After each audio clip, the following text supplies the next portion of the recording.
Hello and welcome. It's Tuesday Tarot. I'm going to invite a few people and then we'll start chatting away with Tuesday Tarot.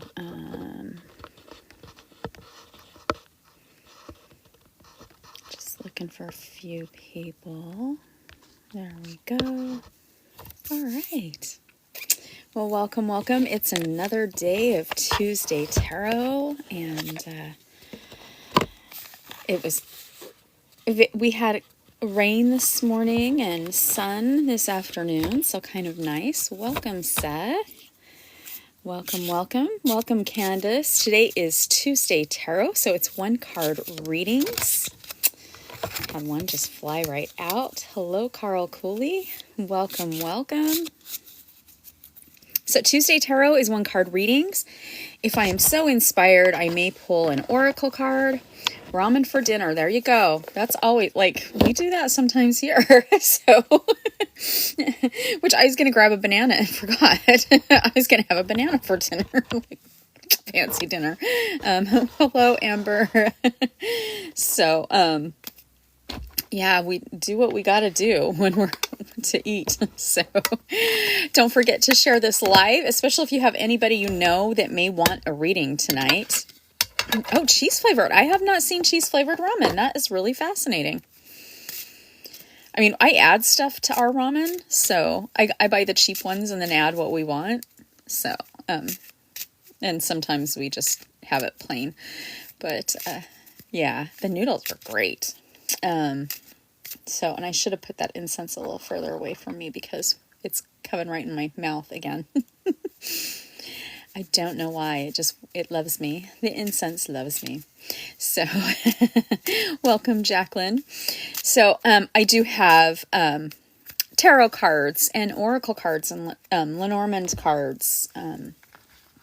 So depending upon what your reading is, I will intuitively decide what card you need pulled for you. And we'll wait. I know we've got we're not waiting. If you have a question, please feel free to put your question in now. If not, I will just chat while we kind of go. And I'm just going to check and see. Nope. Okay. Just checking to see who's here, and welcome, Mr. Jack. So, all right. I always love Tuesday Tarot. Tuesday Tarot is always fun to do. So, is Andrew and I okay in our relationship? Okay, Robert, let's see. You know what? Yep, I'm going to use this deck. Okay. Is Robbie and Andrew okay in their relationship? Oh, we had a card fall right out. Strength. So we see a lot of optimism. You both are very intelligent. That is seen in the card. And you guys are very strong together. So you guys are going to be okay. You may need to talk something out. And that's kind of what I'm getting, is that you might need to talk something out. So I'm going to pull you one more card. Just so that we can make sure we get everything perfect for you. Because I want you to have a perfect reading. Okay, so your first card is Strength. Ooh, your second card is Seven of Cups. Look at that. You guys are building a strong foundation together. Do you see this? You've got a strong foundation. And things are emotional right now. And it's okay. Work through the emotions. So you guys are fine. You guys are very, very strong. You have a strong foundation. And see, we have this scroll here. So it is something you guys need to discuss and talk about. And if it does make either of you feel comfortable, then do it with a letter. But handwrite it. Don't do a text message. And then hand it, and then say, hey, when you're done reading this. That's what I'm really getting. But you guys have a very strong relationship. You guys are going to be okay. It's emotional, but you have a strong foundation is what I'm getting. So 11 piece there.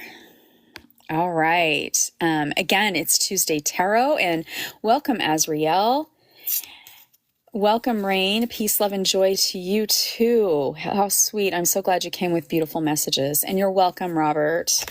You're welcome, welcome. I know things can be trying sometimes too when we're in, when things are, especially like the way things are, like with society and everything, sometimes that can interfere with our personal lives too. So, Azrael, welcome tonight. Hello. I didn't mean to turn on my camera. I was trying to unmute. How are you? I'm good. How about you? I'm doing excellent. Wishing you love, light, and actually wellness. I was eager to come in here. I really don't know why, but I'm glad to be here. Yay. Well, I'm glad you're here too. It's Yes, always fun, you know. so I sent some invites out. I did send some invites. Hey, Eddie O, nice to see you, Rain. So how are you doing tonight? Rowan. I was going to say your other I name. am I am doing so good. As a matter of fact, if anybody, my website is in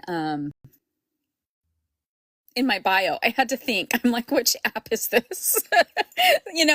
There's so many social media sites now. But I just got a bunch of new books. And I did so like I was posting them on my website tonight. So yeah, if you go to the book section, lots if you're into witchcraft and pagan practices. And I do have one deck of the Druid Tarot, one of my favorite decks. I also got that in, so I got that one up on the website. So yeah, I was having fun posting stuff on the website. I'm always having fun posting stuff though. So, but all right. Okay, so it is Tuesday Tarot. If I feel like I'll pull an oracle for you, or I'll pull Lenormand. For those that don't know Lenormand,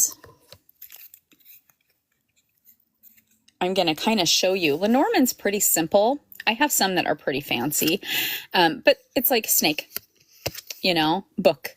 And Lenormand, sometimes we get a little bit different clarification than we do with tarot. So I'll use that occasionally. I do love doing the Celtic Cross for a tarot reading, and I'll do a clarification with a 5-card or a 7-card pull with Lenormand when I do full readings for people. So that's always really super fun too. But yes, please feel free. If you want a general reading, just type general in the chat. If I miss anything, Azrael's so good to help me because I do sometimes miss conversations. I try not to. Again, this is a spiritual safe place. So please feel free to, without judgment, we can talk and chat. And Rain, you want a general, and I'm really feeling like I'm supposed to pull these cards for you. And I have the incense coming straight into my mouth. Oh my goodness. And I shouldn't, right? Oh, that's right.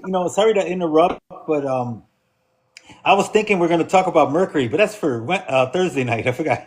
Yes. Sorry. No, you're fine. Yep, Thursday's Mercury night. Okay, Rain. Rain, what is going on right now for you?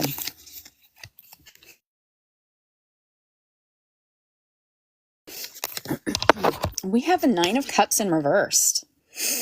So usually this is a card of like, you've got lots of things, but with it like this, everything has your emotions are probably spilling over and you're not sure what to do. And we just did have a full moon. Sorry, my incense is really like attacking me. We did just have a full moon and we've had a lot of very interesting energy. We just moved into Libra. And so take this time to logically look at everything. Let the emotions out. And then as you let it out, evaluate. I am so sorry. I love lighting my incense, but I am so sorry. I love lighting my incense, but right to me. Okay, I'm moving it further away.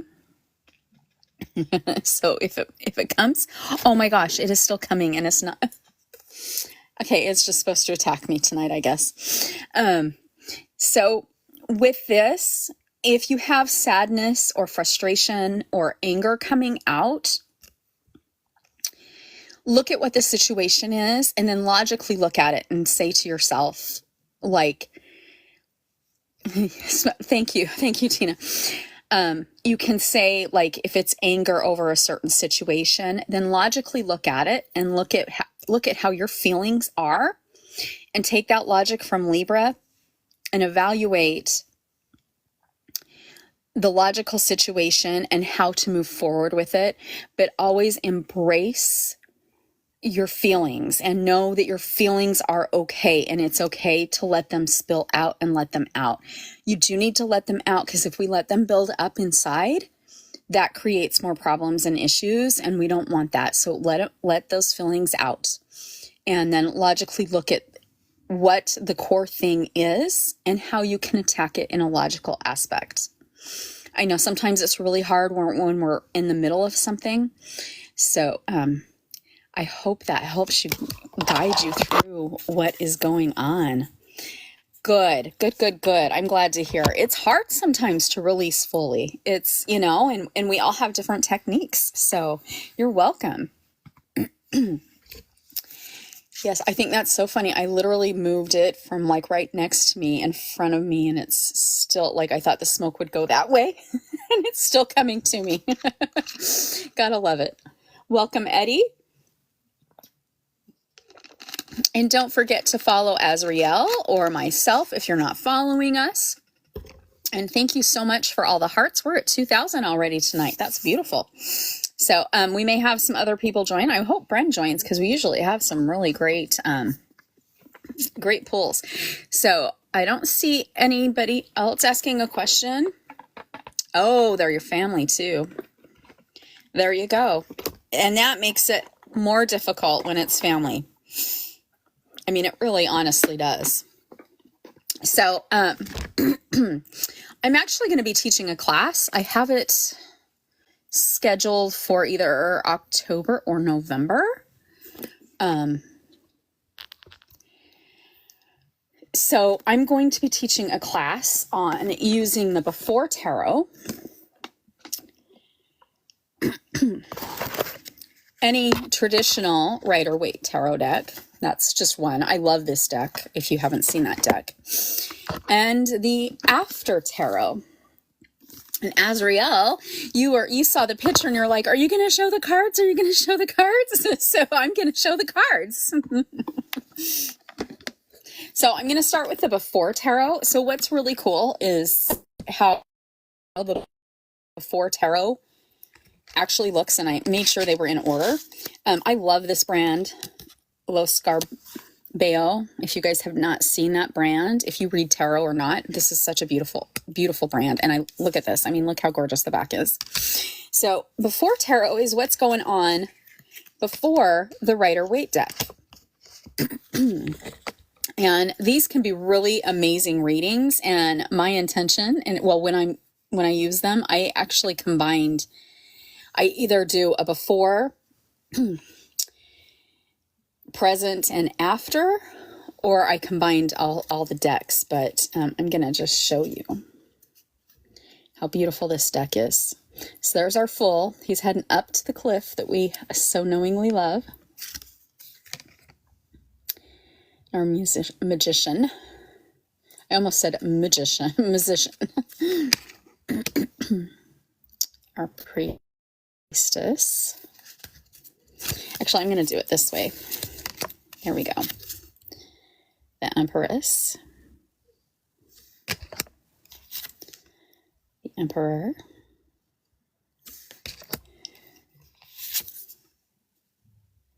The Hierophant. And check out the Lovers. Ooh.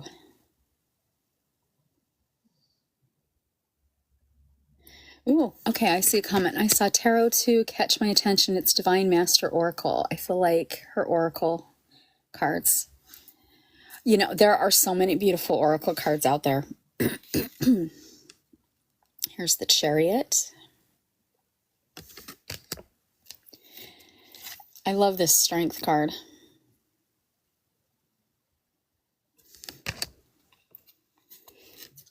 And then look how sweet the Hermit is. I just love that, how he's catching a star. Oh, Azriel, I love that. Thank you. Here's the Wheel of Fortune. Justice.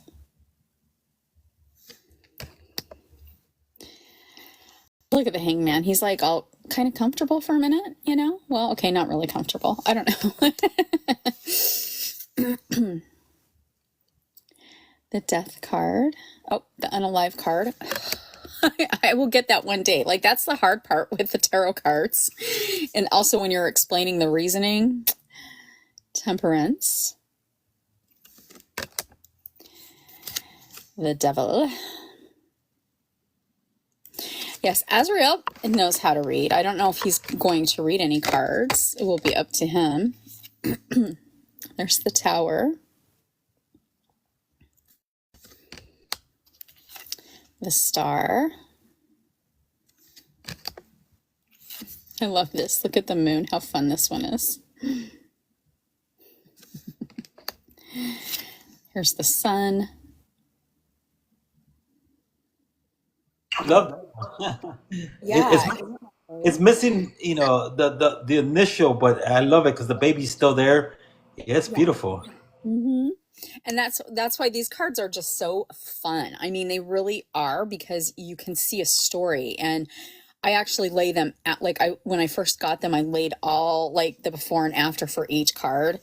My husband's like, you and your tarot cards, but yes. So here we are at Judgment. And look at how cool the world is. Graphic. I love that. Yeah.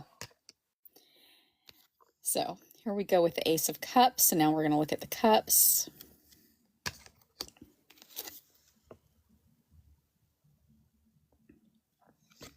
Thank you for the gift, Sam. Oh, the Three of Cups. I guess I'm not like now. I'm just kind of showing you. Four cups. So it's different. So these are different because the other one, he has the cup sitting next to him, Okay. Yes, so these are literally before. Okay. Yep. Now we know why all those cups are knocked down. We got a little cat causing mischief. And the children setting up the cups. I mean, it's just, And see, now this one, usually there's stuff in the cups. And now we've got blindfolded and nothing in the cups yet.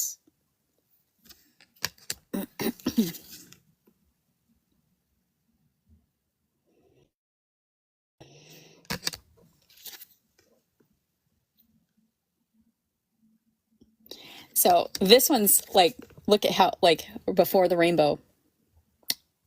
Can you kind of see the rain?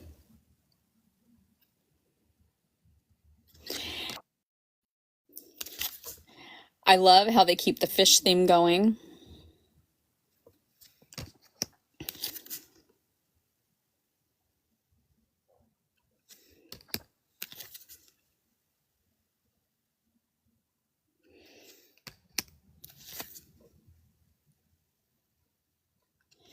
So now we're on to the Pentacles. I love that because it's like protecting the coin or making sure the coin transfers correctly. And there's our little juggler. So that boat on the other one is riding the wave. See it? How it's going? All right. I see that. Yep. The other one doesn't have that. I can't remember if it does or doesn't. I'll look for it. We'll look and see. Oh, let me show you the back of the card. There we go. Oh, we saw a throne from Egypt. Oh, cool. Of Tut. I am very connected with the goddess Sekhmet, but I do Egyptian Reiki and it comes through her. Before I had the Egyptian Reiki, I didn't even think of working with the goddess Sekhmet, but once it came, I was like, oh, I'm supposed to work with her. And I just realized I have like my empty water bottle. There we go. I saw like a funky shadow from it. Now this I like because it's not as sad looking, you know, when they're like literally almost like they're on the ground baking. There we go, clearing out. I mean, these are just, it really paints the picture and the story. So wait till you see the after tarot. Because the after tarot is what, like, you'll remember all the cards in your head and go, oh my gosh.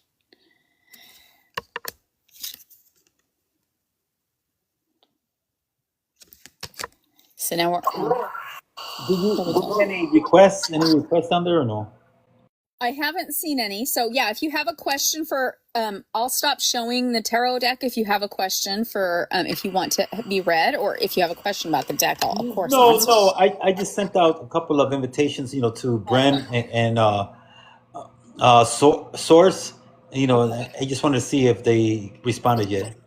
Yeah, Bren usually pops in, so unless something's going on. Oh, I guess we have been here for 20 minutes. I didn't realize we'd been going that long. There's our queen. And our king. Now we're on to our wands. I mean, look how cool this wand is. I like that because it's like you can see little flames. Super fun. Okay. Now, how cool is that?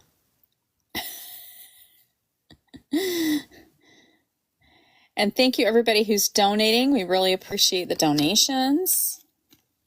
This one I love because I love falcons. I would love to learn how to do falconry. Like, I don't know enough anyway, but wouldn't that be fun? I told my husband he should do it because birds love my husband. Everywhere we go, like, birds will follow him. It's like crazy. Thank you, everybody. We reached the goal tonight. Thank you. Thank you. There we are, pre-celebration.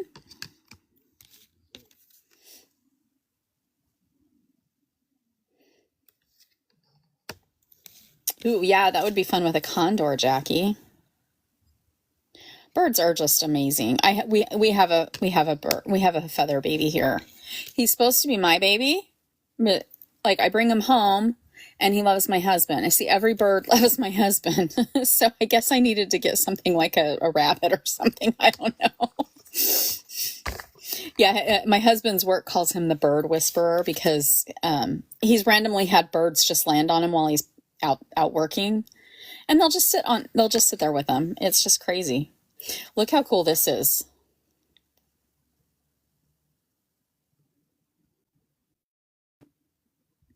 With the wolf coming through.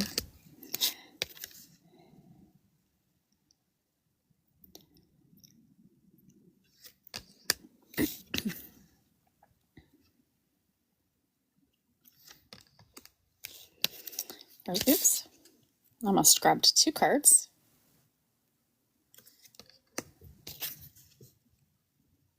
The other thing I like is how they've really taken Pamela Coleman Smith's artwork and just tweaked it enough. So you still see that original. And look how cool this is with the lion. So this card really represents Leo, but it also represents fire, which our wands are fire. And now we're on the swords. Ah, Rain, you're a Leo. I'm an Aries. I love fire signs. Not that, I mean, I love all signs, but, I do like us fire signs.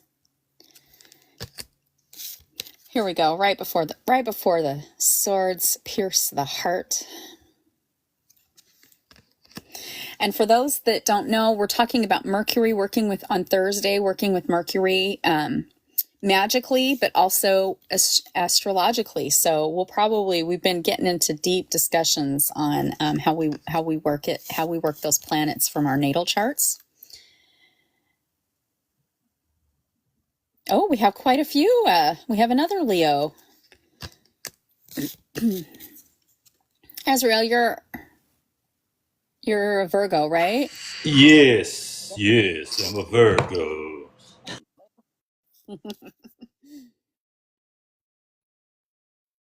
And you fit all the characteristics. So, all right, see, this is interesting. Now we know how she got there.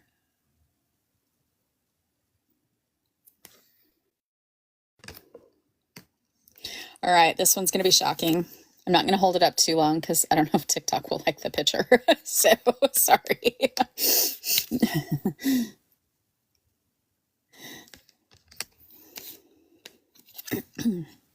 There's our page. Here's our knight of utensils. Our queen of utensils. And finally, our king. So this is the before tarot. So, you know, Jackie, I would have to, well, let me look and see if this is, no. If you know a name of a deck, because some people I know like the name of the deck who invented tarot cards. We do not know exactly who did. I have, so this is a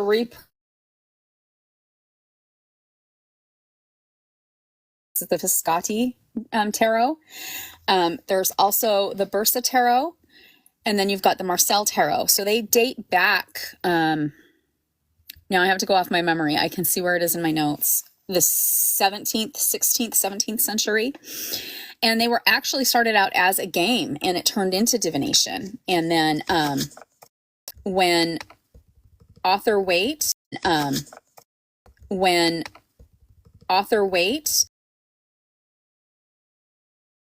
Rider-Waite deck that we are all familiar with, that most decks are based off of, it's actually based off the Marcel's deck.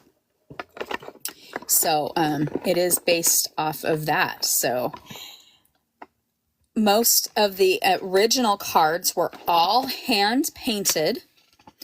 There are some in some of the museums. I believe the Louvre has some tarot decks in it, from what if I'm remembering correctly, but there are museums in France and Italy have some of the original tarot decks, like with the Visconti. These are Italian.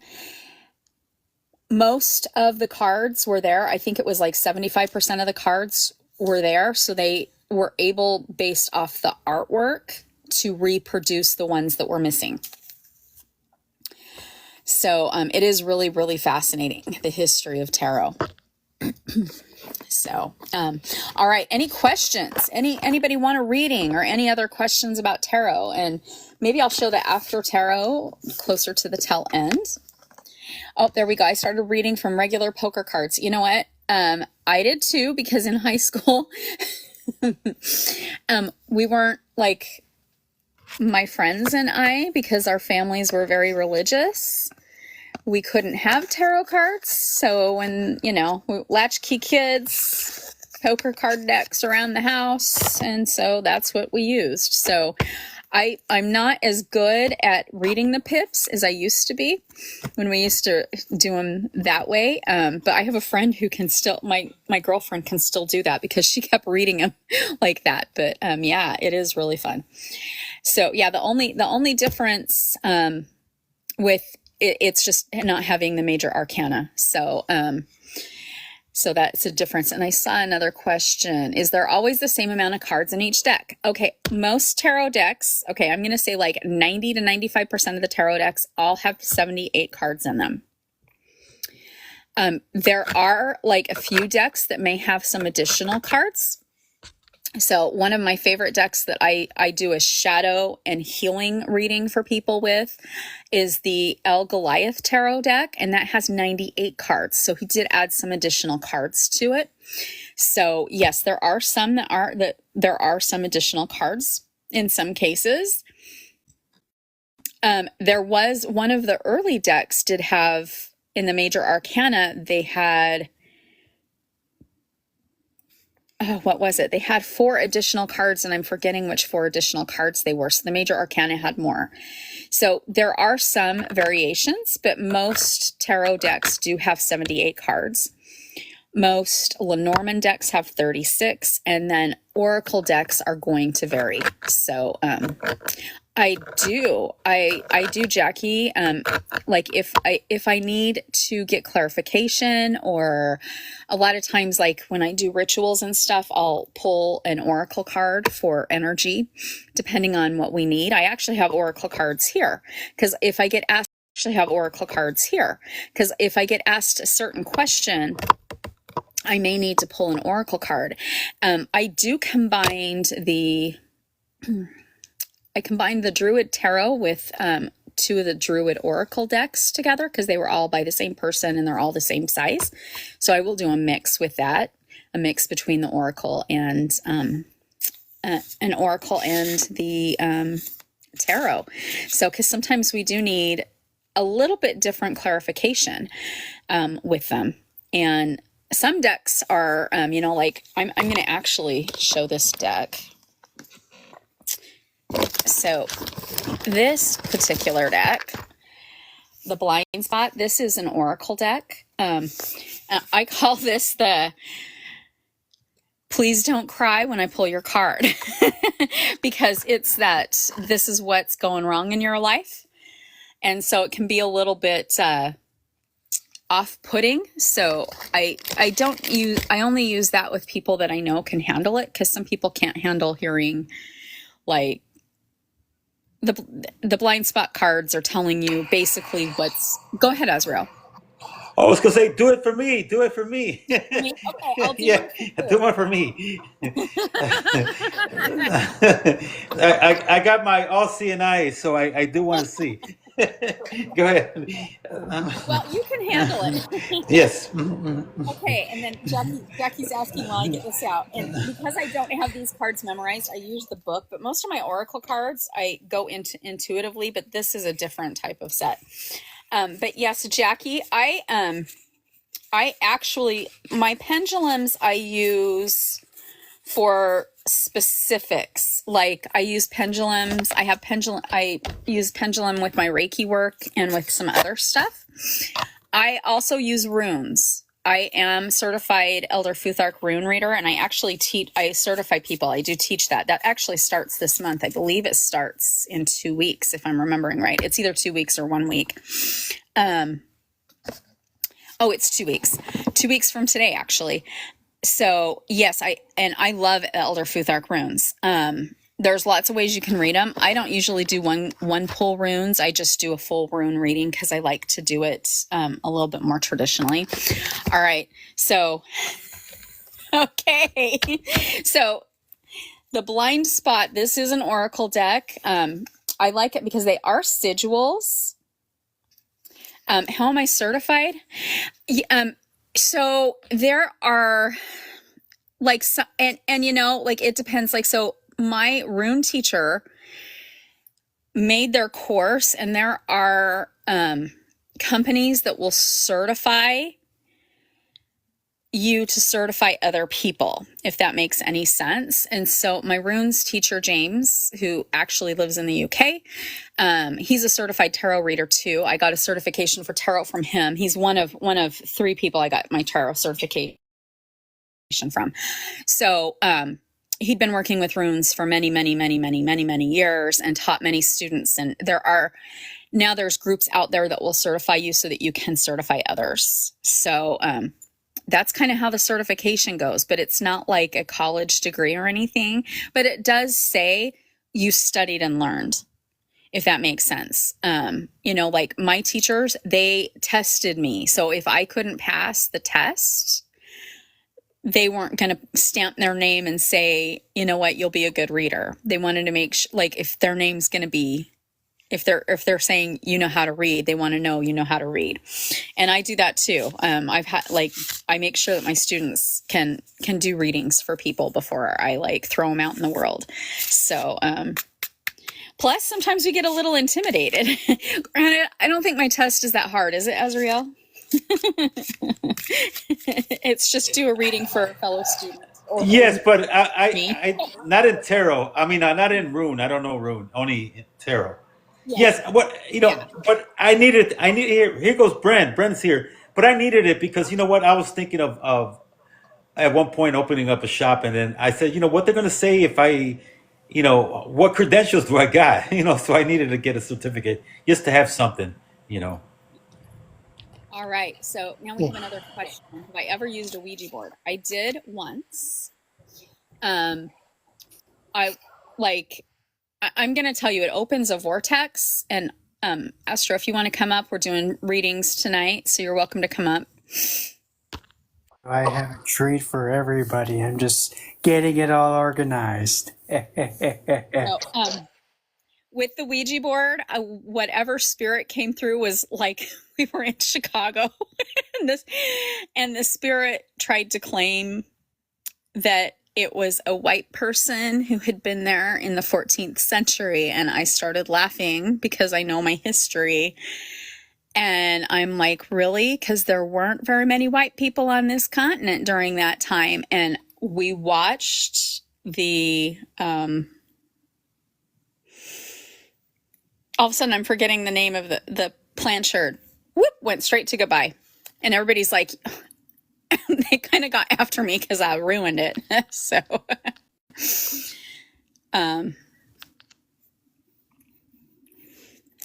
okay, thanks, Azrael. My artwork. See, I made two sizes, one the long one, and then I made one shorter. So that way I'm able to fit in the box. Yeah. Yep. Let's see, I have somebody else. Okay. We're going to kind of leave this here. Okay, ready, Azrael? Thank you, Astro. All right, here comes your card. Okay, this is your card. It's 68. I'm going to let you just like take a peek at that while I pull it. And again, this one, I don't normally do the books, but this deck has 90 something cards and they're all sigils. So, but I usually go a little different. So,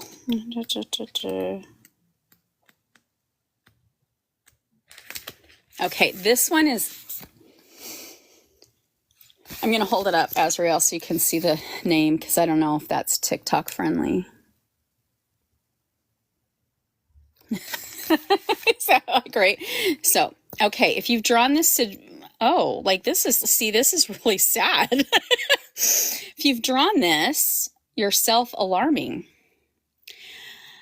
It's not benefiting you or anyone else. This does not resonate with you unless there's something hiding that I don't know about. There's always a positive motive for our self-alarming behavior. We might be telling ourselves that if we punish ourselves, we'll never make the same mistake again, or that we can do penance and be more likely to restore a sense of goodness. We might be using self-alarm as a white flag. If we grew up in an agnostic household, we often learned that if we wounded ourselves, other people would no longer have any occasion to wound us. We might be constantly criticizing ourselves, thinking that criticism will cause us to maintain perfection in our performance. You may be blaming yourself for something that wasn't your fault just to avoid the powerless feeling of being a victim. Yeah, I mean, maybe some of that can, maybe that's resonating, maybe it's not. Well, you know what, though? Sometimes we feel guilty about stuff we're not supposed to. But that's, I know who I am as the individual. So basically, there is, something that I do take blame, for myself, which I know it wasn't me. But you know what? At the end of the day, in order to get rid of baggage and stuff that one carries, instead of always, saying, you know what, and delving into it, accept it. And by acceptance is being aware. So I become aware and I create my, who I am as the individual. So I was able to walk away with pride, knowing that it was really not my fault, but I will take the blame in other person's eyes in their mind. Let them eat cake, let them whatever they want to. But at the end of the day, I know what resonates, and I will take the blame over misunderstanding, and I think, a lot of individuals will keep it going. So it becomes what is called grudge. instead of holding a grudge, I let it go by accepting it and say, you know what, maybe it's my fault at one point, and just allow it to be as is. Yeah. If that makes sense. Yep, it makes sense. It makes sense. But see, these cards are pretty heavy duty. I got them and I was like, okay. And they're heavy duty. So like when I've had people say, oh, that deck looks really cool. And I'm like, if you're not ready for it, I'm not going to pull a card for you. So again, today is Tuesday Tarot and we are doing 1 card pulls. So if you have a question or something, if you want a general reading or a specific question, please feel free to throw it out there. So, because that's why we're here. We're here to do readings. So I'm going to actually just light a little bit of sage. And I took care of that, Azriel. Thank you for showing that while I was talking. Or, you know what I'm talking about. Oh, yes, Brenda. We'll get you a card. And welcome, Jackie. I'm going to just sage for a quick second, if I can get my sage to light.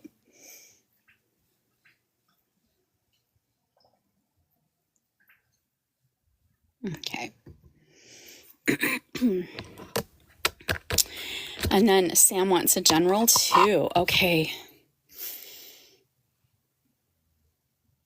Okay, Brenda, I'm supposed to pull from this deck for you. And Bren, if you're ready, you can add on to Brenda's, because boy, we have fun doing this.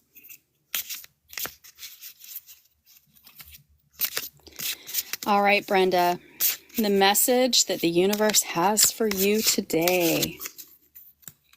Ooh, Bren's got something fun. So let's see what your card is.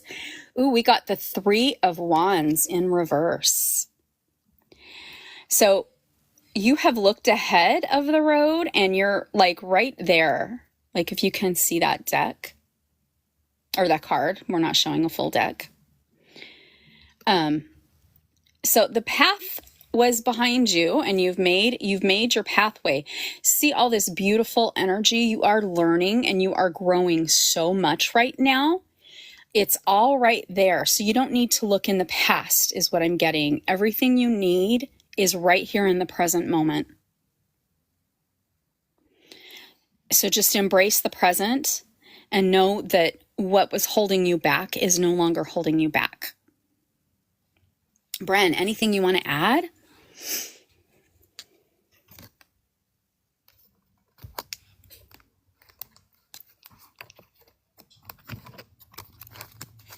Look at that.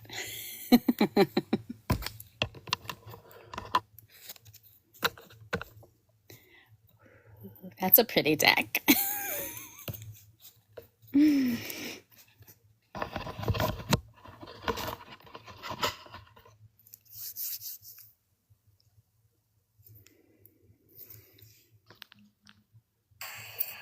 top or the bottom of the deck? Wherever you're, you know what? It's for Brenda. Brenda, top or bottom?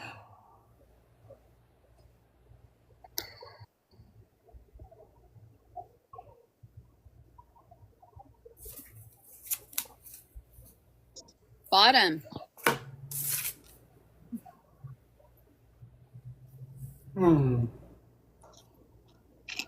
Vasilissa the Beautiful. Let's have a looky McLooky. So what we have in this image, we have a woman figure sitting in front. It seems to be some kind of fortress, like an Atlantean fortress. And she's also accompanied by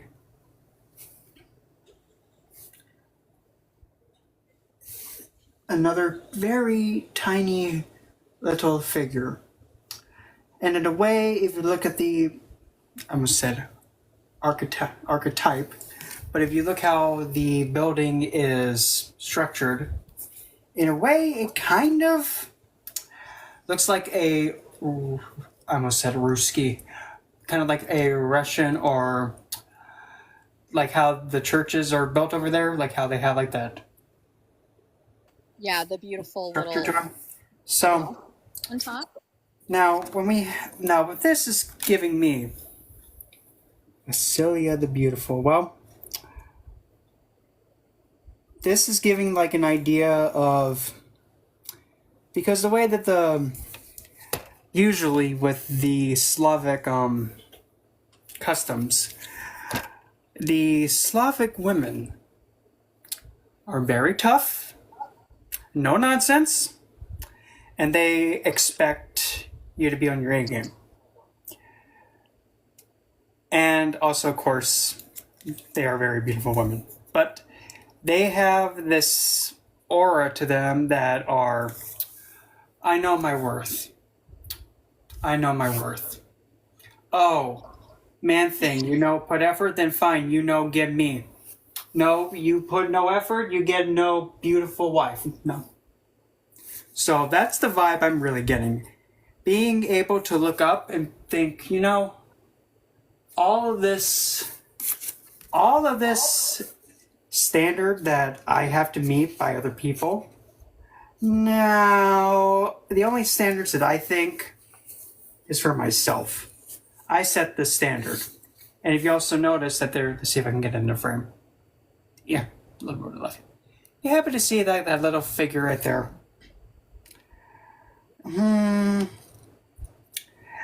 It's kind of like having Pinocchio, or what the heck is that little? Jiminy Cricket. That's what it was, not Pinocchio. And how Jiminy Cricket was advising Pinocchio. Don't be afraid to,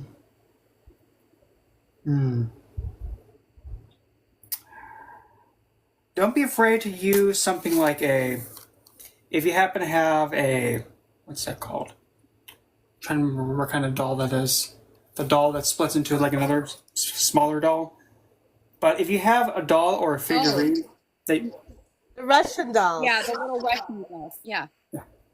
If you have a small doll or figure that you can turn to and like speak to, consider that. But definitely know your worth. Have the courage and don't be afraid to just let people know that in my life, I don't bow to you. You see me as equal. And that's not negotiable. That's pretty much really what I'm getting. And I've never pulled that card before. So all intuitive based. Beautiful. And Sam called them nesting dolls. I think that's what they are called too. Yeah, the ones that go inside each other, that the heads pop off. You can see them in Russia, and I know like when you're in any Eastern European country, they usually have them. But this thing. So this big honking thing. Yeah. This was the treat thing that I was talking about. Oh, cool. Come on, come on, Flappy. Wait, what deck does that come with? This comes from this comes with trying to hold it still. It comes with this.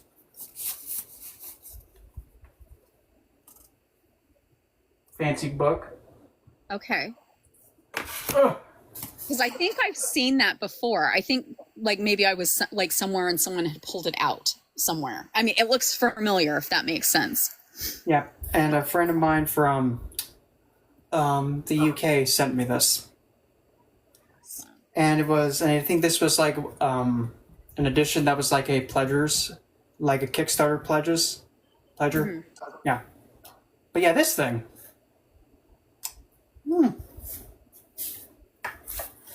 I have used this a few times, and I like how it's so... Oh God, this sounds so bad. It's so big that my little desk that I have my computer and everything on, it even just completely gobbles it up. Yeah, it's quite a honker. But it's fun to have like stuff like that. Yeah, I'm thinking actually, Azrael, I think it's the Malloway brothers. I think they have that deck that Bren just showed up. I think that's where I saw it. The one by Thorndale up there north. In Rogers Park. Hex and Hammer. Yeah, I think they had pulled that deck out and showed a few of us one time. I don't know if you were with me, Azrael, but I think that's where I've seen it before. Oh, I don't think it was me, but I know exactly who you're talking about, the individuals. Yeah, you know they what I'm got, talking about. yeah, they always got classes, so yeah. I think, Sam, did you want a general reading? I think yours came up right after Brenda. If you do, just go ahead and type general again, and I'm sorry if we missed you. Jackie, you want to read cards with us, or are you just jumping up for fun? Hello, Rowan. And now I'm having fun. Just listening to all of you. Oh my God. Great lives. I know I actually, if you can, pull for me one oracle card. Is that okay? Yep. Let me get Sam, and then I'll pull you an oracle card. Cool Okay. beans? Yeah, All right. sure. Cool beans. You know what? Thank I'm you. supposed to pull this deck for Sam.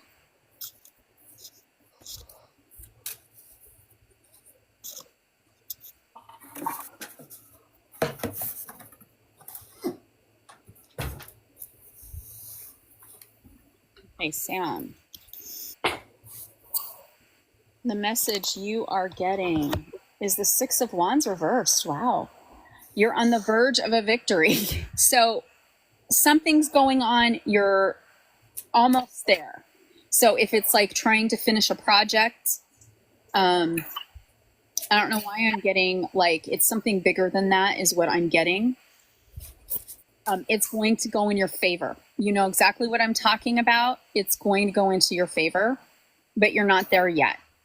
You are almost there. Everything is going to be okay.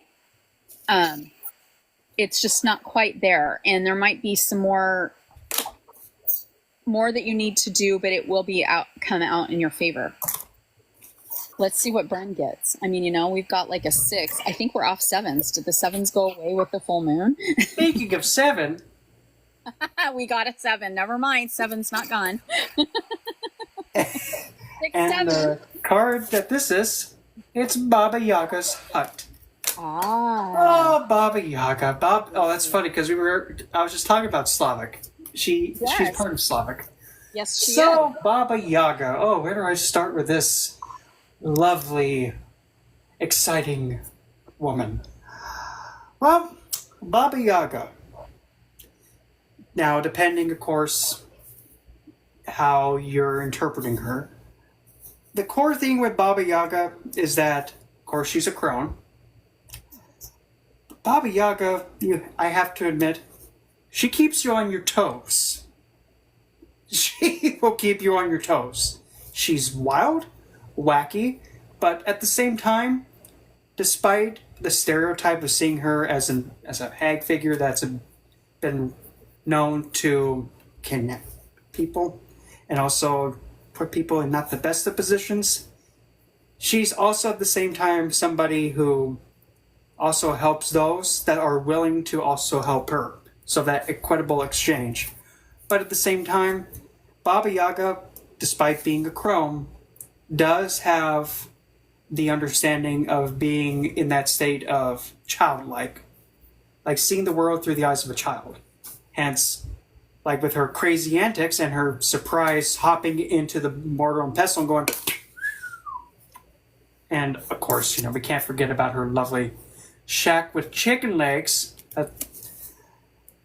What I'm getting is that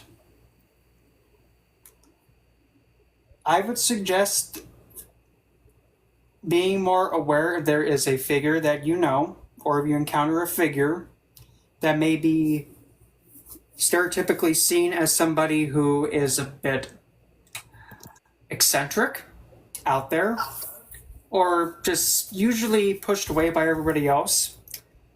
If you encounter a figure as such, go towards them and ask for their input on a situation that you're facing. And if you're able to help them, give them help the best that you can, without really having any expectation in return.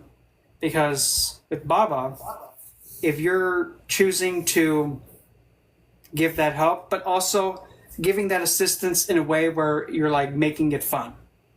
Like say if this person needs help, I'm just gonna throw something random in the dark. Say like if you go over to an elderly person's home and they need help with their house being cleaned. Well, clean the house, but make it like if you're a kid again. Like go around just being, and we're gonna dust the TV, we're gonna dust the lamp, we're gonna dust over here, but just have some fun with it. Because that's also the energy of Baba Yaga. Just completely losing yourself in what you're doing and what you're creating. At least that's the vibe that I'm getting. A lot of butterflies in this picture too. So from that'll also give you some transformation, and also the last thing that I also see, be also very aware of this individual's, I would say how they have like their space. Make sure that you understand and ask their limitations and respect like areas to not go into or topics to not speak about. Because there's also 2 little skulls down there. So heed that warning as you... That's what the holding back is. Like, I love how the cards, they always synchronize together so beautifully. Keep going though. Sorry for interrupting. I thought that was really it. Okay. Good. All right, Jackie, we'll pull for you. Okay, so I'm going to pull an oracle. This is my white light oracle. I love this deck. And this one's going to tell you what you need to heal or what you need to do right now to boost yourself up or transform and change. Ooh, we got the alabaster tablets. So with this, there's a lot of light in your life and you just need to let that light shine. And that's what this is saying. Like you have this knowledge and it's share the knowledge, share the wisdom because you have it and it's not wrong. And this is just letting you know, let that white light that you have within you shine and let it just take off. Because it's a beautiful light that you have. That is such a beautiful picture. That is Like, can you hold it up again? I'm going to take a screenshot. Yes.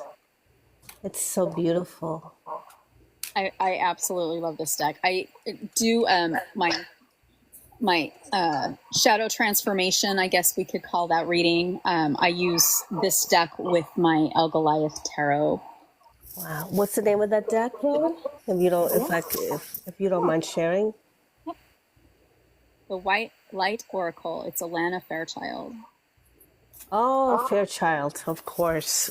Yes. She has a lot. I have a couple of other decks too, but yes, this one's my favorite. That was beautiful. Do you mind pulling one deck? Is it okay if you pull one deck from the tarot? Yeah, Bren's already ready for you. Oh, okay. Hello, Bren, my One beautiful. Or 2? You decide, my brother. You decide. Okie dokie. What you feel inside. Well, you might look at me like, what? Hey, it How might is be that gonna 3. be Who knows? It advantageous? might be 3. Who knows? So, we got, now, when I say the card name, don't think like, oh, because I'm not going to be reading it from that perspective. We got the 10 of Swords. But hold on. We're not going with that route. We're not going with the tarot part. 10 of Swords, Sun in Taurus, and it is King Paimon. Oh boy, King Paimon, I tell you. Life of the party. So, Taurus. how are we going to go with this? So, King Interesting. Paimon. I'm sorry. I'm going to mute. I apologize. Oh. So, King Paimon. My experience with King Paimon, I like to put it this way. Let's just say in a meditation to just introduce myself to him. let's just say I had a bit of a conga line experience. I was hearing, well, I mean, the picture says it all. I mean, you see all the king's men back there having a horn in their hand going, ah. Yeah, but instead of it being men, imagine if it's like a bunch of cats going, wah, wah, wah. And this really lavish, out there line of beings was just going from right to left, and I'm just sitting there all right, okay. Then comes this, I don't know exactly the word, demolatry or whatever. This is like another fancy word for a camel. Just goes, like, walks in, and then I just see Paimon sitting, okay, I'm going to try and do it. Sitting, facing the way that, the opposite way where the camel's walking, like this. And I'm just seeing him just sit there. And I'm thinking, okay, all right. The camel stops, right? Like, I'm facing this way, the camel just stops right in front of me. And I just look and I just say, wow, quite the lavish entrance. He goes from to, and he does this, I don't even know if I can do it. He does like this breakdance kick, throws his legs up and just stands straight up and goes, it's because I'm a king, duh. And I have to say, with King Paimon, he does have also about, how many legions? 130? I might be wrong. Legions of spirits that he has control over. But with King Paimon, whenever he pops out, there is going to be something coming in that's going to be quite the celebration. It's going to get your attention. Something's going to get your attention, and you're going to be the one that's in charge. And it being Sun and Taurus. Well, when you have Sun and Taurus, now again, when I say this, don't think it's bad or good. It's just the energy, how you're going to work with it's the most important. Sun and Taurus, the Sun prefers to be in places elsewhere, but with the Sun in Taurus, that shows find the fulfillment in what you value. Find the value in what you have cultivated. Find the value in things you have created. And find the value in everything that you have brought into this world. And find value in what is sustaining you. And of course, find value in all your luxuries. You got it? Flaunt it. Somebody saying, well, that's a bit vain. No. If you've earned it, you put in the work, you have it, well, enjoy it. And when you feel it's time to do something else, find a new thing to value and enjoy, move on with it. But with this depiction of King Paimon, if you kind of also notice how he looks like a puppet. If you happen to have anything that's like a marionette, a puppet, or even better yet, if there is something in the family line, like say if it's a, what's that called? What is that called? An heirloom of like a family doll, even like one of those porcelain dolls. Look into its history and also spend some time with it and do some things like, what's that called? Antique appraisal, I think that's what it's called. Get into appraisal. And just also take care of things that are passed down like in an heirloom sense. At least that's what I get. Mm. Go ahead and tell Ben now, Jackie. I see it in the chat, but go ahead and tell him. Yeah. Yes. Thank you for that, Brent. We do have a lot of what you call heirlooms in the family, antiques, a lot of dolls, a lot, just a lot of things that are worth value, and I know they are, and that me being the eldest, and it would be my responsibility to I don't want it to go to end up in the wrong hands, more or less. So so thank you for that. That is a message to me, to do the right thing for my loved ones and the one the my the people who have been there for me, who have passed away unfortunately, and to do the right thing by their property, you know. And Yeah. caretaking to those heirlooms is also how you keep that connection with them. You take care of that, you'll keep that connection strong. Yes, it's very, very true. I happened to, we were doing Civil War reenactments, and I paid tribute to my great grandfather 5 generations back, who got off the boat from England and enlisted in the Union Army for the Civil War. We happened to find a picture of his grave, and so I put that. That was my first picture that I put on. Well, I had other pictures, but the first picture of him that I'd put on my ancestry altar, and then I ended up getting a picture of him. But I had felt this connection because he was like because we were paying tribute to him when we were doing the Civil War reenacting. It's funny you mentioned that because my grandmother has an oil lamp from my great-grandfather that was made and it was used during the Civil War. It's like an antique oil lamp. It's like against the wall in a certain way, and she said to me, if I go, I want you to have this. And I said, if I'm going to be touching that, don't let nobody come around me until I put it down. Yeah, I really want to like that. They have strong connections to our ancestors. I mean, they really, really do. Especially if it's something that was valuable to anybody. Mm-hmm. Yes, I definitely agree 100%. And and not even antiques, even like, for example, like your current family, like little things, like even your pets, like little things that they've worn or they played with and it passed away, or I'm talking about your pets, or even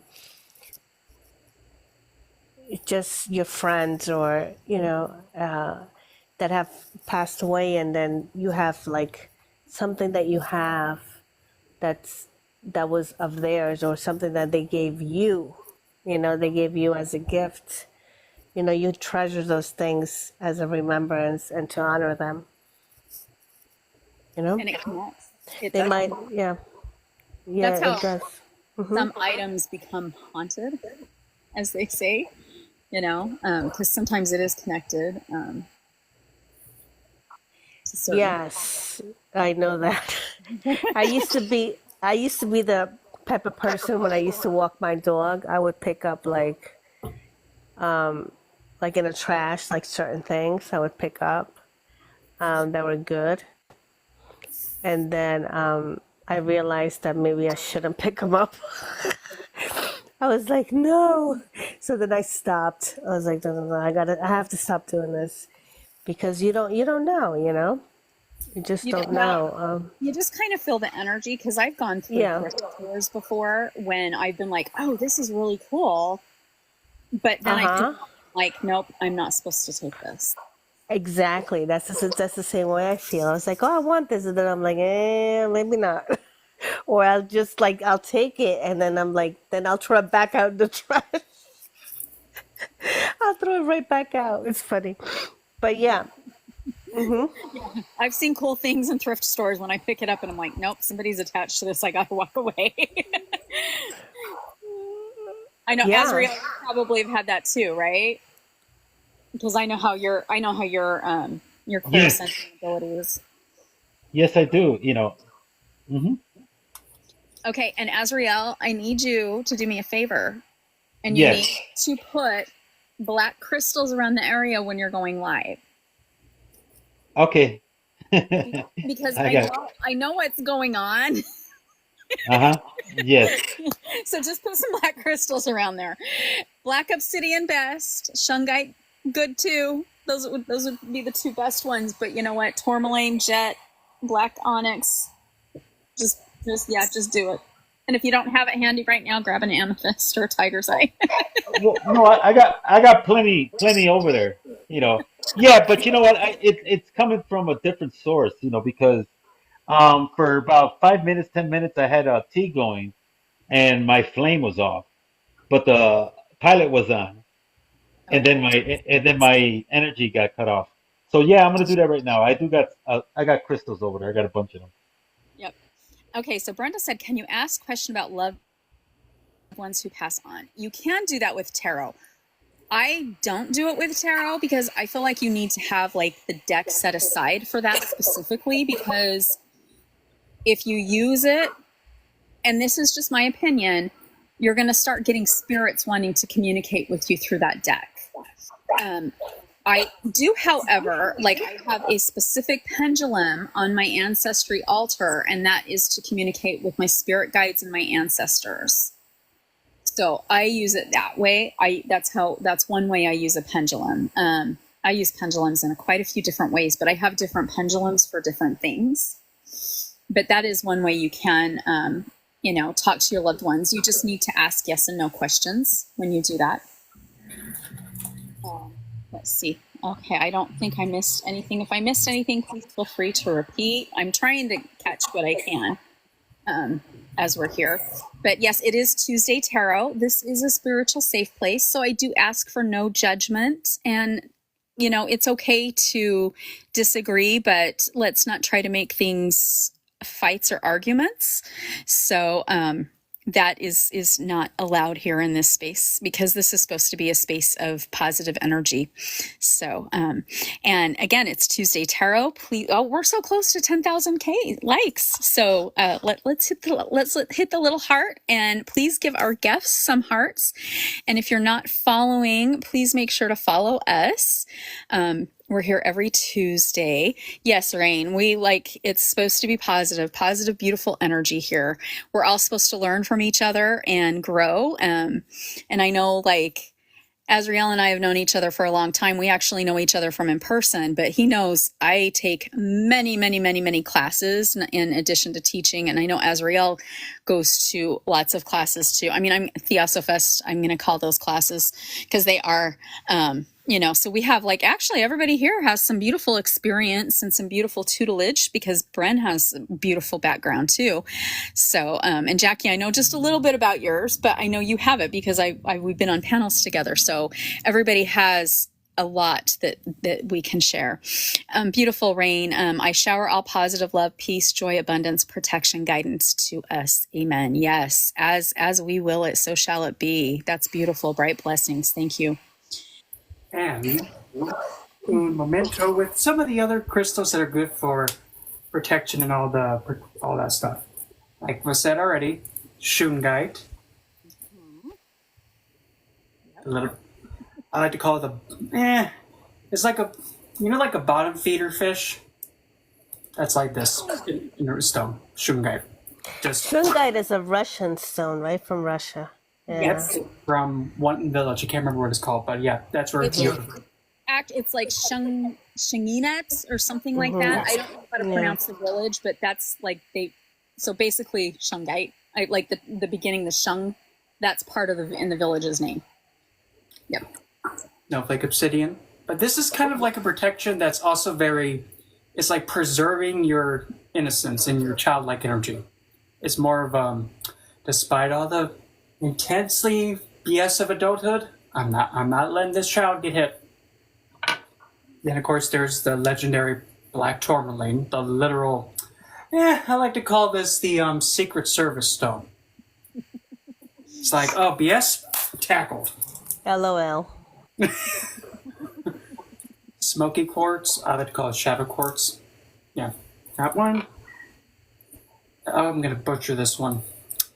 Stishenshite. It's like, let's see how to put this. Think of it like having a mentor that's just not like that, child. Like this. It's like in a way where it's like, yes, I'll listen. Oh, I made a mistake, didn't I? You sure did. Now please fix it. It's like an energy where it's just like, okay, I made a mistake, but I know exactly what to do to fix it. I better get to it now. And it's like, it has a hardness of, I think, 1.5. It's like a squishy. Next one, azurite. This little thing, I'll tell you. Whoa. And this one also has little bits of malachite in it. Of course, we can't have anything about protection if we don't have the good old blue sapphire. Literally Saturn and a rock. 2 more. Now, this one might be a bit little intense, but Covalite. This one puts you in the shadow, in the dark, but at the same time, when you need to protect yourself, well, when you're in that state of the dark, it's like, okay, but I'm already in the dark, so, and I'm comfortable here. If anything can even get down to that level. And lastly, probably the most potent of really all of them. More potent than selenite, and I'm already feeling it in the head.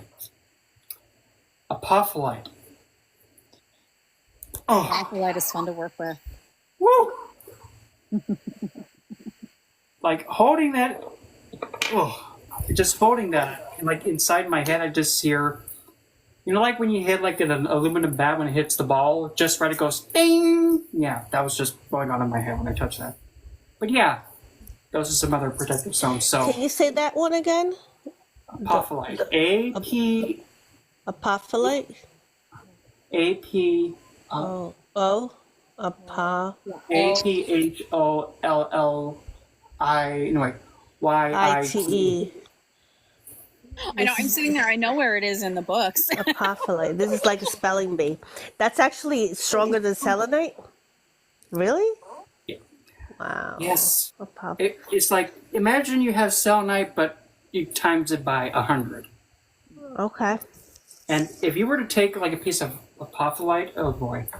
For science, if you were to meditate with a piece of apophyllite, if you were to put it like right here, like on your third eye, oh yeah, it completely cleanses, and I'm feeling it.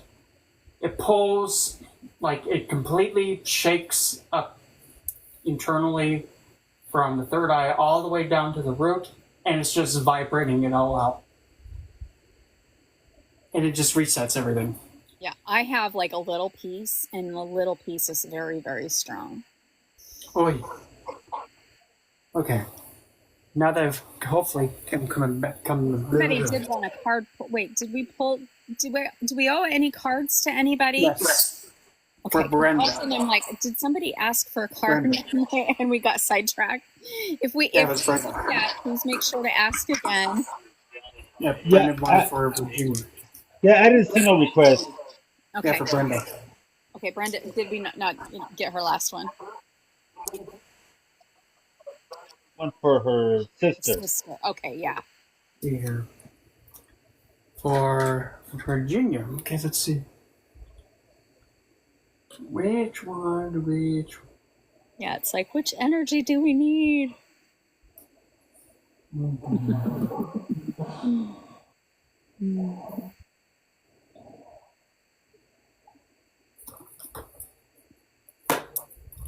De la nuit it is. Which is French for Tarot of the Night.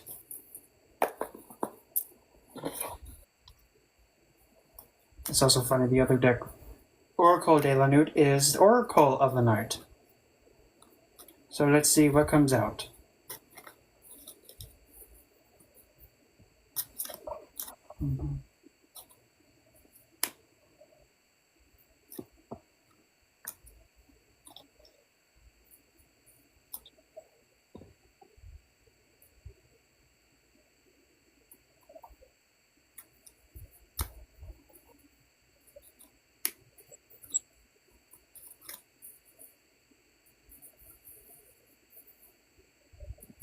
All right, 1 or 2? This is 1. This is 2. That's for you, Brenda. 1 or 2? 1, 2. 1. One. The lucky winner is 1. Now the top or the bottom?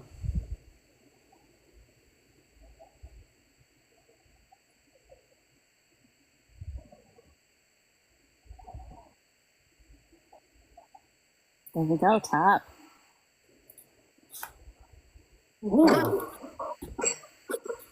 We have the 2 of Cups. Ooh, that's a pretty But card. now, you're thinking, oh, love and all that, right? Not with this one.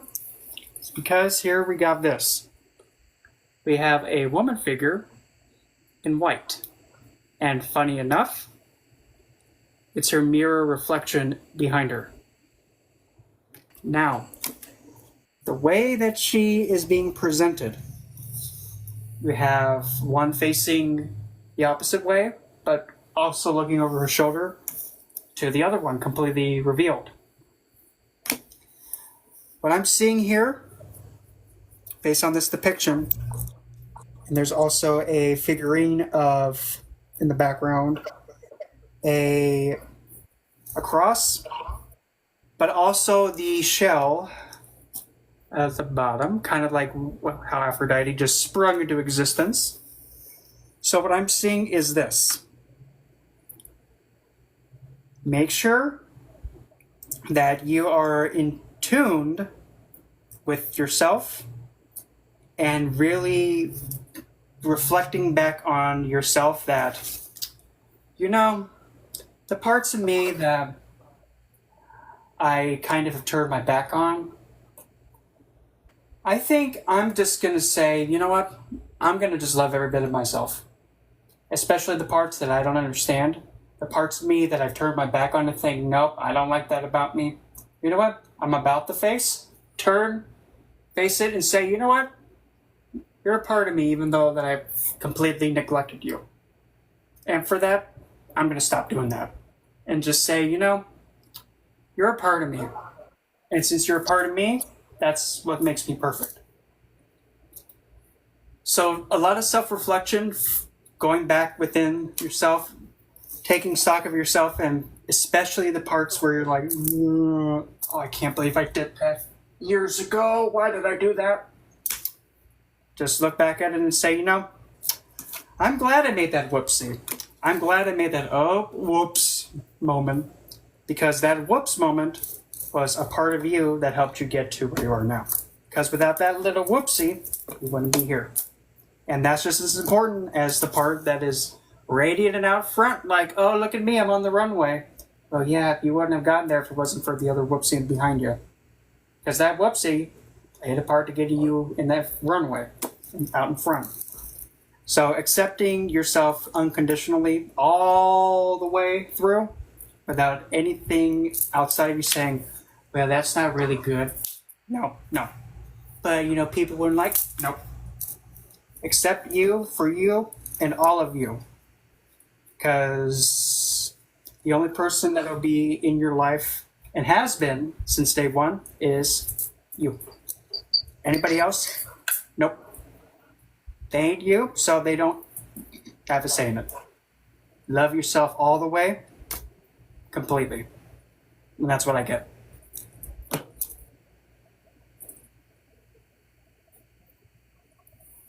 Is that your personal deck though? The one that you came up with? Yes. Villeneuve? Yes. Oh no, this is made by what's her name?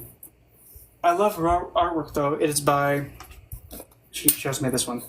It is by. I believe it is Caroline Ann Esken. I can't pronounce her name.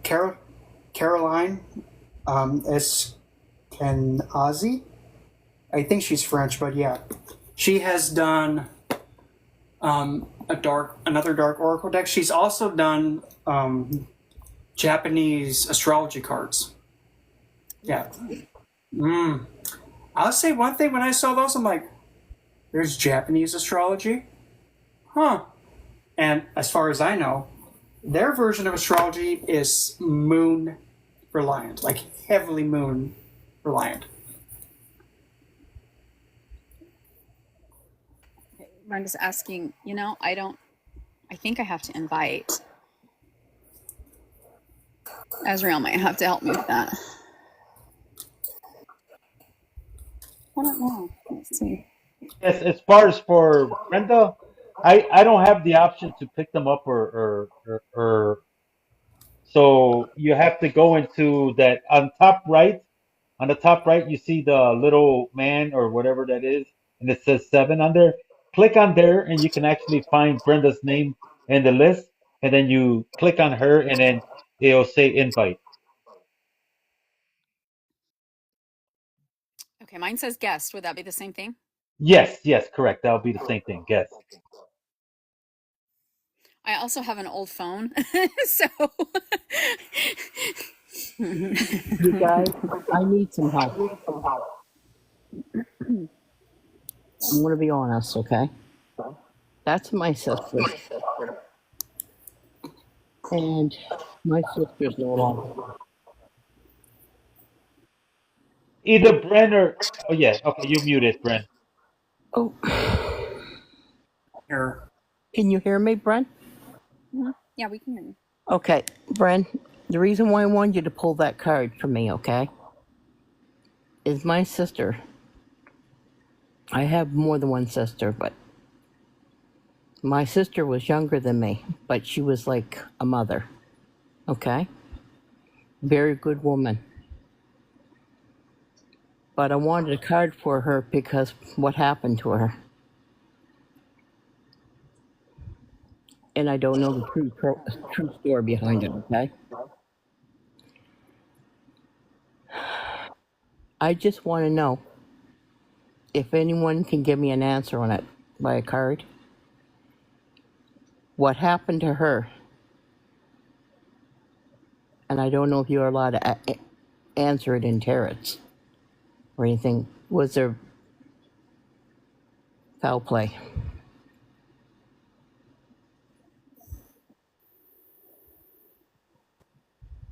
I could answer for you that.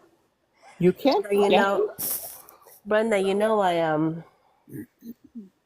I spoke to you. Yes, I Somebody, remember. yes. I you remember you a long time ago, yes. Yes, it And was you our brought up your first. sister, and you didn't know I had a sister. Yes, it was a long time ago. Mm-hmm. Yeah, I am a mediumship. Okay. I am.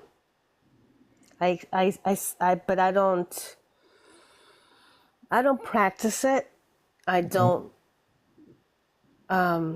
do lives. Like I said that after, it just comes naturally. Okay. I remember after I said what I said to you, I did tell you that it just comes naturally when it comes. Mm-hmm. I don't call upon them. I don't conjure them. I allow them to come to me whenever they want Yeah. to come to me and speak through me. And that day, it just happened to be, which was, I think it was about almost a year ago. You're correct. Yeah, where when the first time I met you, where it just, it just happened, and I spoke what I was transmitted, and I believe it was your brother too. Yeah. Correct? You're correct. Yes, it was your brother too. Okay. I'll play. And if I remember well, I told you that one of your granddaughters is reincarnated from your sister, correct? You're correct. Yes. Yes. Yeah. She is your sister reincarnated, and you feel a very strong attachment to her. The card that Ben pulled was a card that what he said resonated with her. Because she was a person and she was looking over her shoulder. That means a lot to me when I seen that picture because she was a good person, but she hid so many things. I never let people know what actually was going on, and she never had the support. She was a quiet one. Yeah, she was. She was very private. She didn't want anybody to get into her business. 100%. Yes, as she didn't get into anybody's business. She had her boundaries set, if you know what I mean. It was like you couldn't get into her life without her fighting you. You just couldn't meddle into her life. She was very strong-headed, very stubborn, very private. Yes, she was. And whenever I see a white dress, and this is my experience, was when he mentioned white dress, I knew right away, because I didn't quite remember. And when he said white dress usually means for me, from my experience and from my experience in these things, it usually means unalignment. When you see somebody in a white dress, or when you dream somebody in a white dress, or you see, it usually means unalignment. Or the person has passed, or the person is going to pass. That's my experience. I'm not saying that's anybody else's experience. That's my experience. But it was foul play. It was. If that answers your Can I question. ask you one question about that? Yes, you can. Was it created by a man or a woman?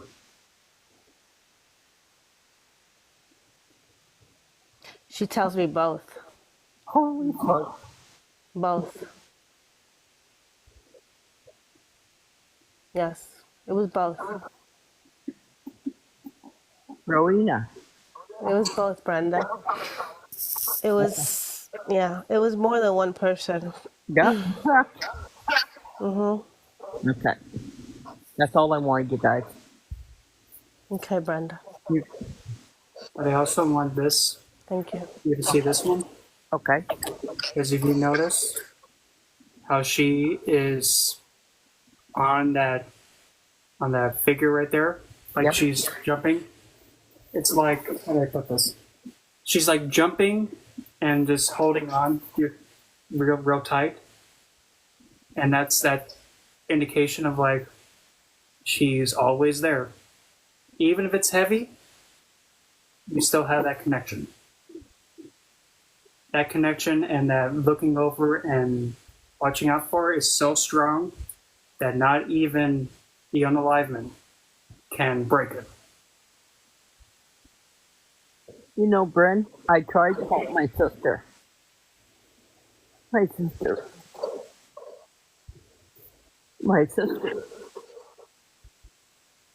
I live in in a rural area where my cell phone don't work at my home.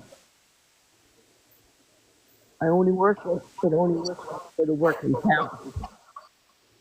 And I had gone in and seen my sister, and my mom had passed away about 6 months before. And my sister always looked after my mom, cared for my mom a lot. And me and her was like back to back.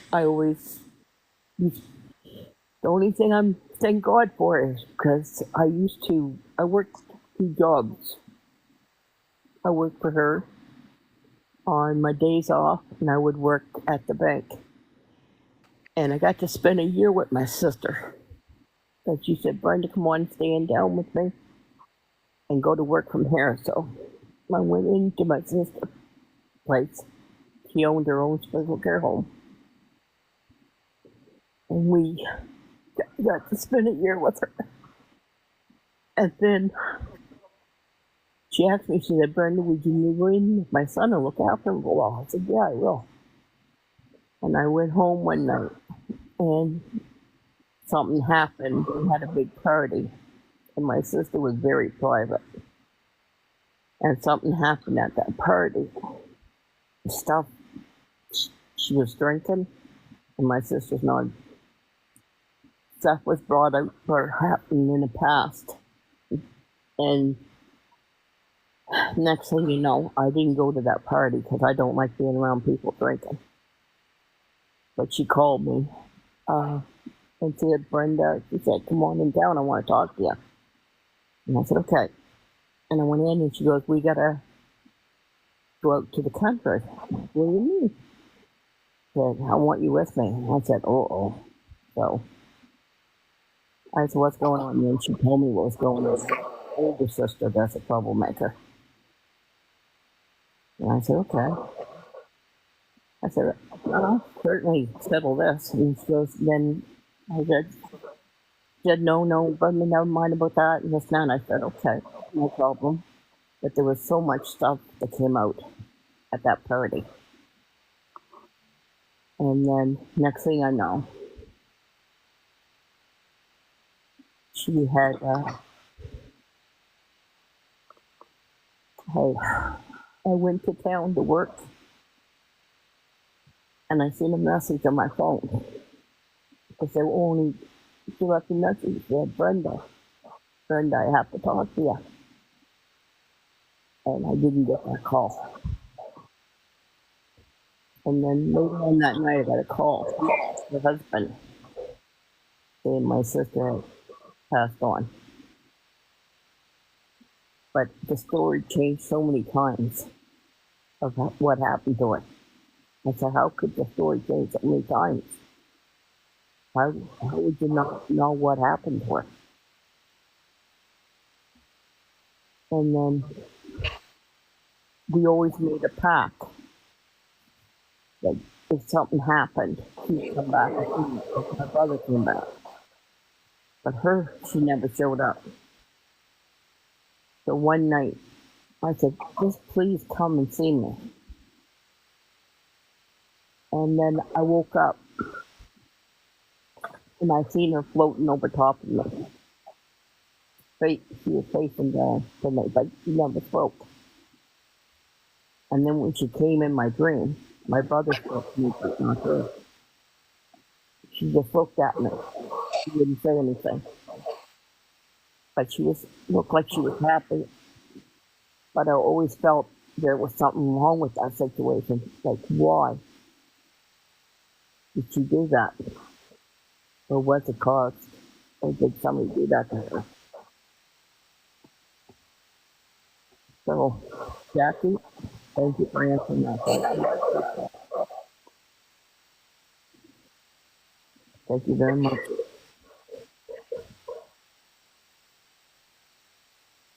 Appreciate you guys helping me. If I miss it so much. It only lasted a few months after my mom. When my mom was gone, it's just like she had nothing to live for anymore. I don't understand that. Because she had everything to live for. She had a family, she had a grandchild, everything. But we grew up in a hard family where a lot of bad things happened. And I just want to, but thank you guys. I appreciate you. You're welcome, Brenda. If you could hang on maybe for like 5 minutes, because the way I do mediumship too is by writing. I do that as well. I do it with two tools. One, I do writing. Yeah. They connect with me through writing, and the other one is just, they talk to me. So let me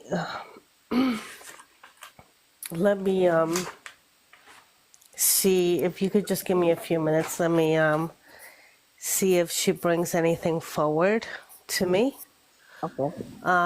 And then maybe Rowan could go to somebody else, or maybe something. You just give me just a few minutes if that's okay. No problem. Rowena, do you want me to go down in the live? No. If it's okay with Rowan, I don't know if Rowan would. I don't want to intervene with her while live because I don't know if she has time. I just need a few minutes. Unless you guys want to meet up afterwards. If you feel that it's too private, or if you're, I mean, it's up to you. You're okay. No, it's not too private. It's not going to be a long thing. It's not going to be like. I just want to, because that's taken. I got my answer. I just don't want to take up the life because I know there's other people that probably would love that. Yeah, I don't want to do that with Rowan too. Take up her life. Thank you guys very much. I appreciate you helping me, okay, and answering my questions. It's okay, Brenda. Go to the comments, and then if I get anything through, I will definitely write it in the comments. Thank you, Rowan. Thank you. Thank you as well. And love, bright blessings, Brenda, bright blessings. Whew. I don't know, Azriel or Bren, anything to add? I know that's kind of heavy when we're done with that. Well, to think about it, to assure, we all here in one form or another do have the gift, and I'm pretty sure we're not getting missed signals because once one taps in, we all can actually tap into it, and I definitely believe it is a very sensitive topic, and I don't know, if it'll lead to other individuals being triggered by it because it can become a sensitive. But I do if I have an input on it, I do believe that it all makes sense to an accidental, it could be considered on purpose, but I do felt it was accidentally, and it was one person invited the other person.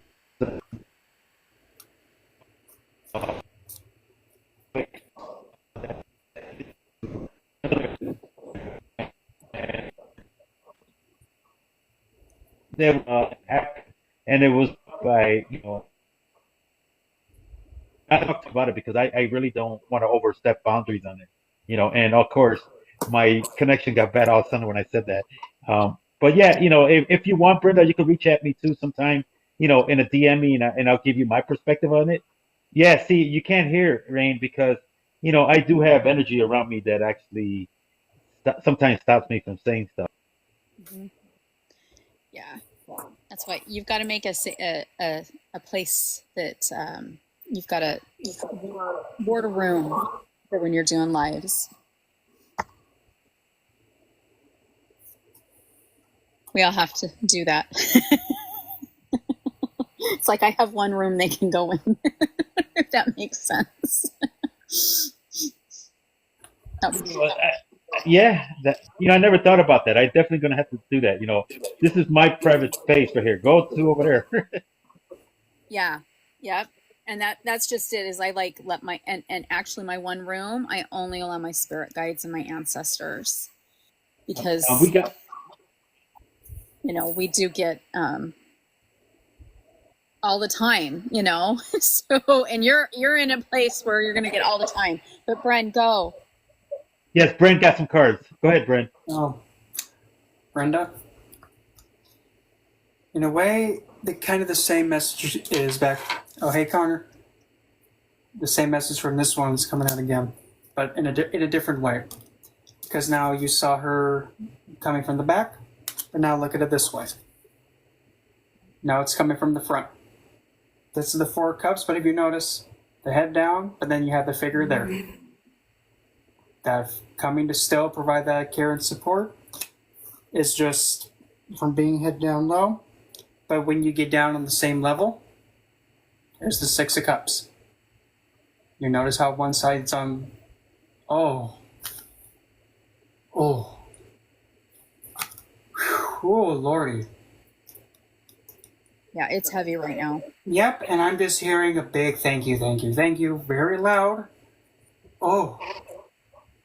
But yeah, you see, when you're able to lift the head up and then get on that same level as that, the big thank you comes. But there's also then this last one, the Two of Wands. But this one, you notice how the figure, being a ghost, is now looking at the world. So in a way, I'm getting this. Lift up your head, then you will see that she's still there. And when you come to that realization, no matter where you go on this world, she'll still look after you and still care for you. And I just got that song, She's Got the Whole World. That oldie song, now it won't stop playing in my head. Oh, gosh. Yeah. I can't get that song out of my head. It's still, she's got the whole world. Gosh. Okay. That song's now stuck in my head. I can't get it out, but that's all I'm hearing.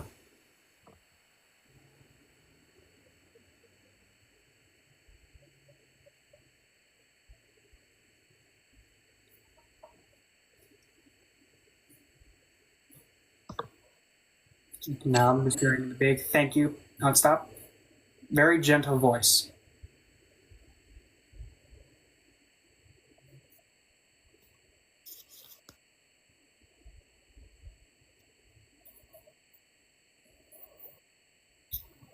Very gentle voice. So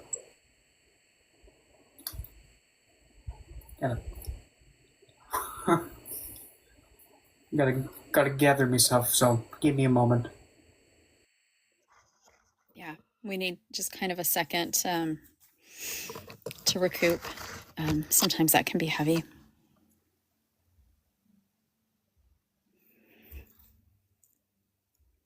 There is very heavy energy here, lots of energy.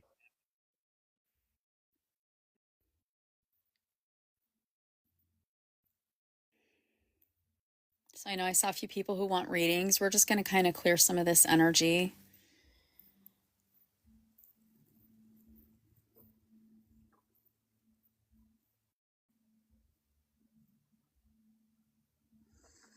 As long as I don't breathe in my smoke.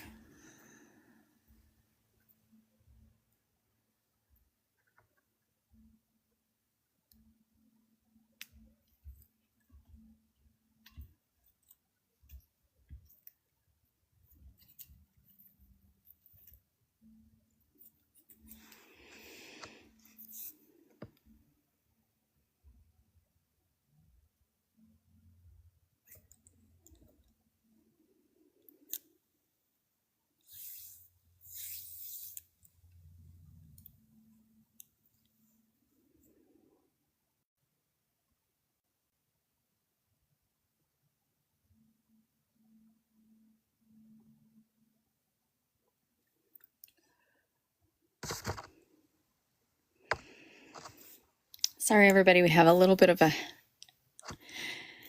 those of us on panel. Are you okay, Bren? Yeah, I'm okay. It's just. Sure. Oh. Yep. Azriel.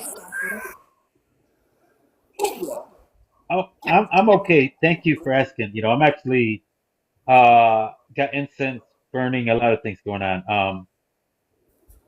I do have another person that is contacting me regarding this scenario, and I'll reach out to you, Brenda, as well.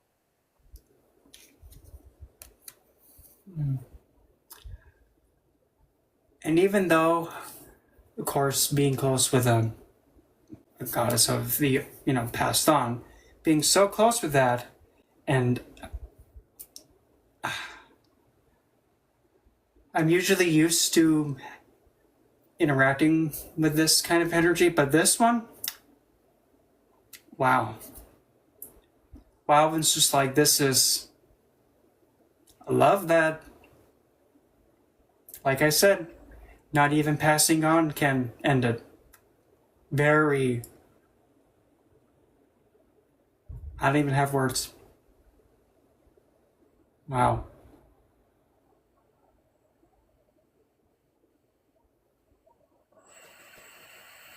It's like a happy, blissful. Mm.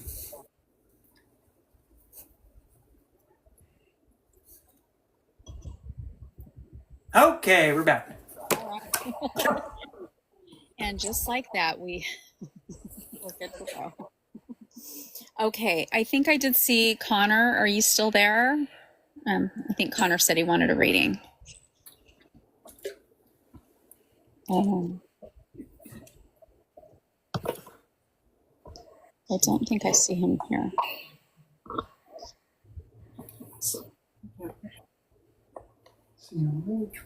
Nope. Okay, I think Connor left. All right. All right. Anybody else want a reading for tonight?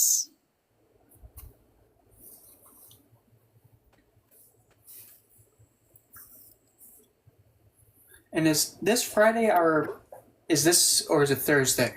The planetary Thursday. one. Yes. Thursday is Mercury? Yep. Mercury on Thursday. Buddha. Yep. I love Buddha. Yes. So for those that don't know, I'm live on Tuesday, Thursdays, and Sunday. And Thursday, I'm doing a series on the planets. And this week's planet is Mercury. So we'll talk about how to use it in your magical practice, how to incorporate it in your life. And of course, we're probably going to be talking astrology for a long time on it because it's fun. Mm-hmm. And, of course, what was that called? I just had and I lost it. Oh, yeah. And with Mercury, you'll be quite surprised about how am I going to put this? Mercury is, I would say, like how there's the sun, the divine father, the moon, the divine mother. Mercury's like the divine child. Woo! I don't want to spoil it, but that's like a little taste. The divine child. A little temptation. Yeah, we'll talk about how you can work with it. And, actually, I guess I could throw this out there. You can pull your natal chart, and actually for the planets, it might help to have your natal chart. So I have on my phone Time Passages, and it's a great one because you have it right there on your phone all the time. But Astro Cafe, and oh my gosh, I'm forgetting the other one I always recommend. I can't remember. Yes, thank you. Yes, Azrael. I was going to say, would you guys also be talking about how Mercury will affect people's emotions? Yes. Oh yeah, there's going to be a lot on Mercury. Yeah. Okay. We're going to have fun with Mercury. Ah, yes, Mercury. Think of Mercury like the curious Woody Woodpecker. Oh, what are you doing? What are you doing? What are you doing? What are you doing? Yep. Mercury is fun. Fun. And he's the least likely to get offended out of all the planets. It's like, oh, okay, so that's the joke. Okay, I get it. He's also what you look at to see if somebody can be good at impersonation. Yeah. He's a mimic. Oh, Connor, are you back? Connor, do you want your reading? Back.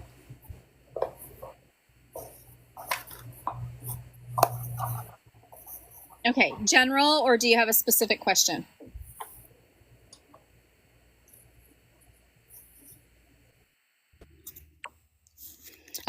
Yeah, his ears were ringing. We literally called you seconds before. My journal. Ooh, okay.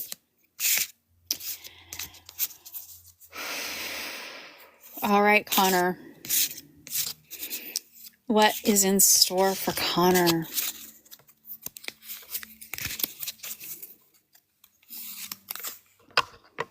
Oh, wow. The Hierophant. So you have a teacher that is going to appear for you. So you may have signed up for a class, or maybe it's some kind of training you might have at work, but there's somebody that you are going to gain a lot of wisdom from, whether it's in your personal life or in your career. There's a lot of wisdom coming your way. We can see this. It's like swirling together around you. So your new journey, you're going to grow with a lot of knowledge. So embrace it and be ready, because that teacher is coming. And yeah, they're going to share with you a lot that's going to spark your mind. So it's going to send you in all directions, and you're going to it's just going to be a lot. It's going to be beautiful, very, very beautiful. And like when we look at that, it's very beautiful. And you see there's the sphere here, but like the leaves, how they're going around, that knowledge is just going to you're going to just burst with so much new wisdom and knowledge. And I think we just lost Bren. I don't know if he's still here. I'll see. Oh, there we go. Okay. I think I was able to send him an invite. So we'll see if Bren wants to come up and if he's still around. But yes, so lots of wisdom. So embrace that. Embrace that. And there's a lot of Fibonacci spirals in this. So lots of spirals. So you're going to be learning a lot. It'll all take you right where it is. So listen, use your ears and listen. It'll expand. It'll be beautiful. Yay. Yay. Anybody else want a reading or any comments?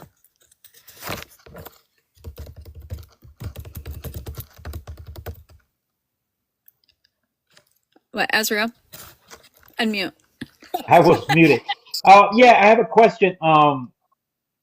Now, if somebody wants a full reading, like, you're doing the one card pulls, how can somebody reach out to you and actually get a full reading? Yes. Yeah, you can DM me, or you can actually go to my website and book a reading there. But yeah, if you want to DM me, I can give you the information, and times I'm available. Mm-hmm. Okay. Yep. You also have Archangel Artist down there. I think they want a reading. Okay, wonderful. Maybe the question, do you want a specific question, or is there a general reading that you want?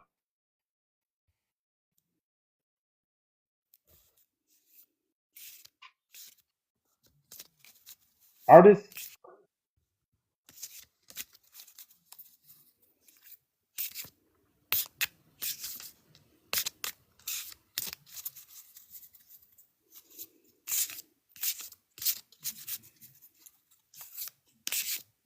I don't think I saw the answer yet. Did I miss it, Azrael? You might need to ask the individual again, Rowan. Okay. All right. Yeah. If you want a general, just type general, or just type in, just let the universe. Okay. So that's a general. Okay. All right. Archangel Artist. Oh, your card fell out. Oh, wow. Wow. You got the Strength card. Now look at this. This is like a lot of growth. So you are stronger than you think you are. Whatever you're going through, you can conquer whatever is holding you back. Something's holding you back. And it might be you're dealing with a really tough situation. That's kind of what I'm getting. You have the strength. You can do it. Everything you need, you have all of the tools, and everything you need is right in front of you. So just embrace it. And you know what? It's that, put your hands on your hip and just say, stop. No. You have the power to change everything. So empower yourself and just embrace it. Everything you need is right there. And you might need to raise your voice, not necessarily yell, but you need to set your boundaries, say what your boundaries are, and be strong. And you've got that strength. It's right there. You're welcome, hun. Yep, it's right there. It's all right there for you. Yep, I know sometimes it's really hard. I know a lot of us in the spiritual community sometimes are doormats because we have so much love and compassion for others. And it's okay. It's a good thing. I would rather be that way than be a hateful, mean person. So you're welcome, hon. You're welcome. All right. Well, it is Tuesday Tarot. If this is your first time, I know we've had a couple new people pop in. Some of you have been here before. So I am doing one card readings until I don't know, we might be wrapping up here soon because I know we're kind of dwindling and not dwindling, but I'll answer questions until we're done. And Thursday is spiritual panel discussion on Mercury. And then Sunday, I do book club. And we are doing, I left my book upstairs. We are doing Anatomy of Spirit by Carolyn Miss. And we are doing chapter 4. If you have the newer edition, it is part 2, chapter 2. So feel free. We've had some beautiful discussions about the book in Witchy Book Club. So feel free to join. My lives are at 9:30 Eastern Standard Time. That's 8:30 Central and 7:30 Mountain and 6:30 Pacific Mountain Time PM on Tuesdays, Thursdays, and Friday. Let's see. I have one more thing. It's a major supernatural ties to it. If you're not done, real quick. Okay, go ahead. Tell us what it is. Oh, okay. Yeah. Feel free. Just DM me. Mm-hmm.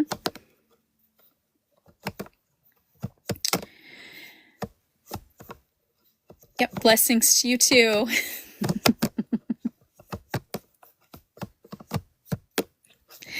Wow. We hit 12,000. Okay. What does the Twins of Thunder mean? Ooh. See, I think I always think of Thor when I think of thunder, as weird as that is, even though we have Zeus, who also is a deity of thunder. Jackie and Azrael, twins of thunder. I think the same. I thought of Thor and Loki. So, that's the connection of it. So it maybe has something to do with a balance, maybe even within a family, you might have, that not a straightforward answer. So there's always going to be a yin to the yang type of scenario. So, yeah. And you know what? Because I was thinking the same, like Azrael, we were literally, because I'm like, but Loki's not really thunder, but he's Thor's brother. Exactly.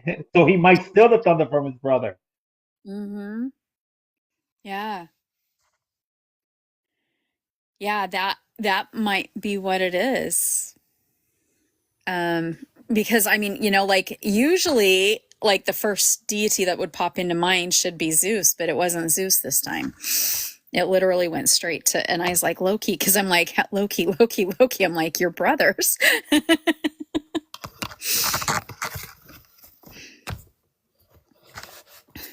Yes. Okay. All right. So that might be it. Yeah. Rowan, we might have one more Irish Red Dawn, but I'm not sure if they have a question or they want a general. Yeah. Yep. All good. All good. Oh, there's Bren. Okay.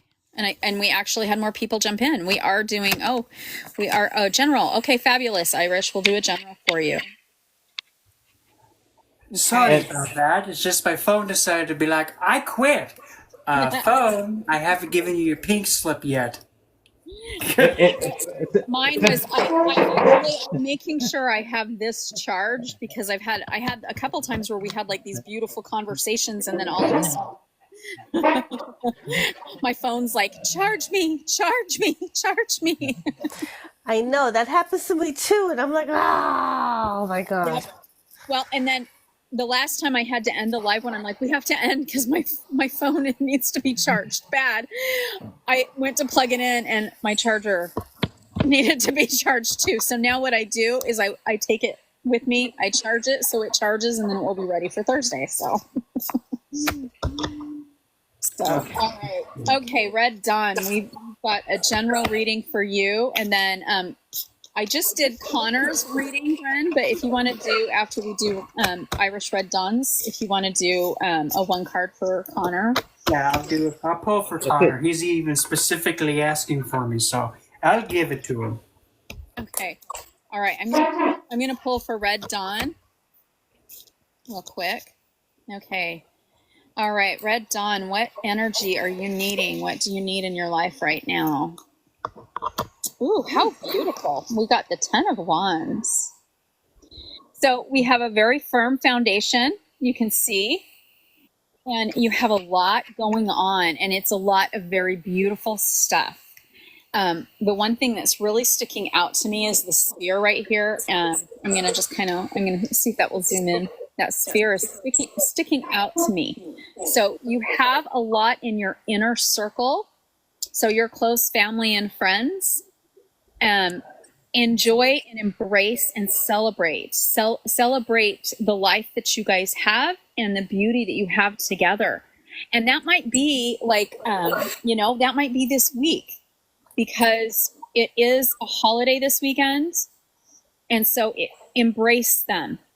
Embrace the love and the energy, because you guys are growing together. But see, there's a very firm foundation with your group. So your circle is very strong, and there's a lot of loving bonds. And so really, I'm getting the energy like you're feeling fine. Yep, there we are. See, it's going to be beautiful. You're going to have a very beautiful celebration. So enjoy it. Enjoy just enjoy. Let it just be amazing and fantastic. And enjoy.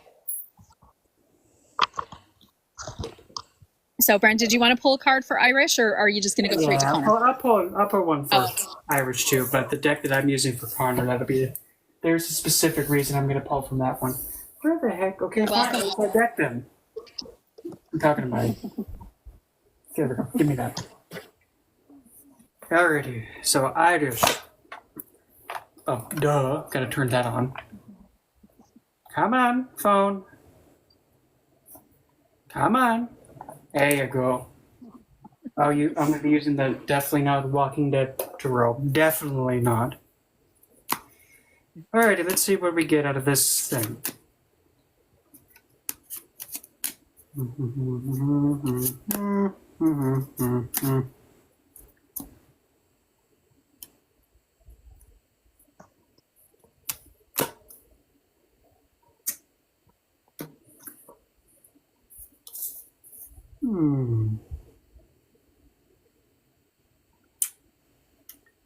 Well, we have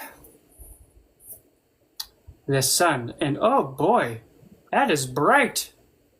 Yes. Now, with this depiction of the sun, we only have, in this depiction, only one person. Just one. And this whole entire landscape in front of him, and this building in front of him. I don't know about you, but it's giving that vibe of like, there's no things that come out of the grave here. It's just me. Whew, finally.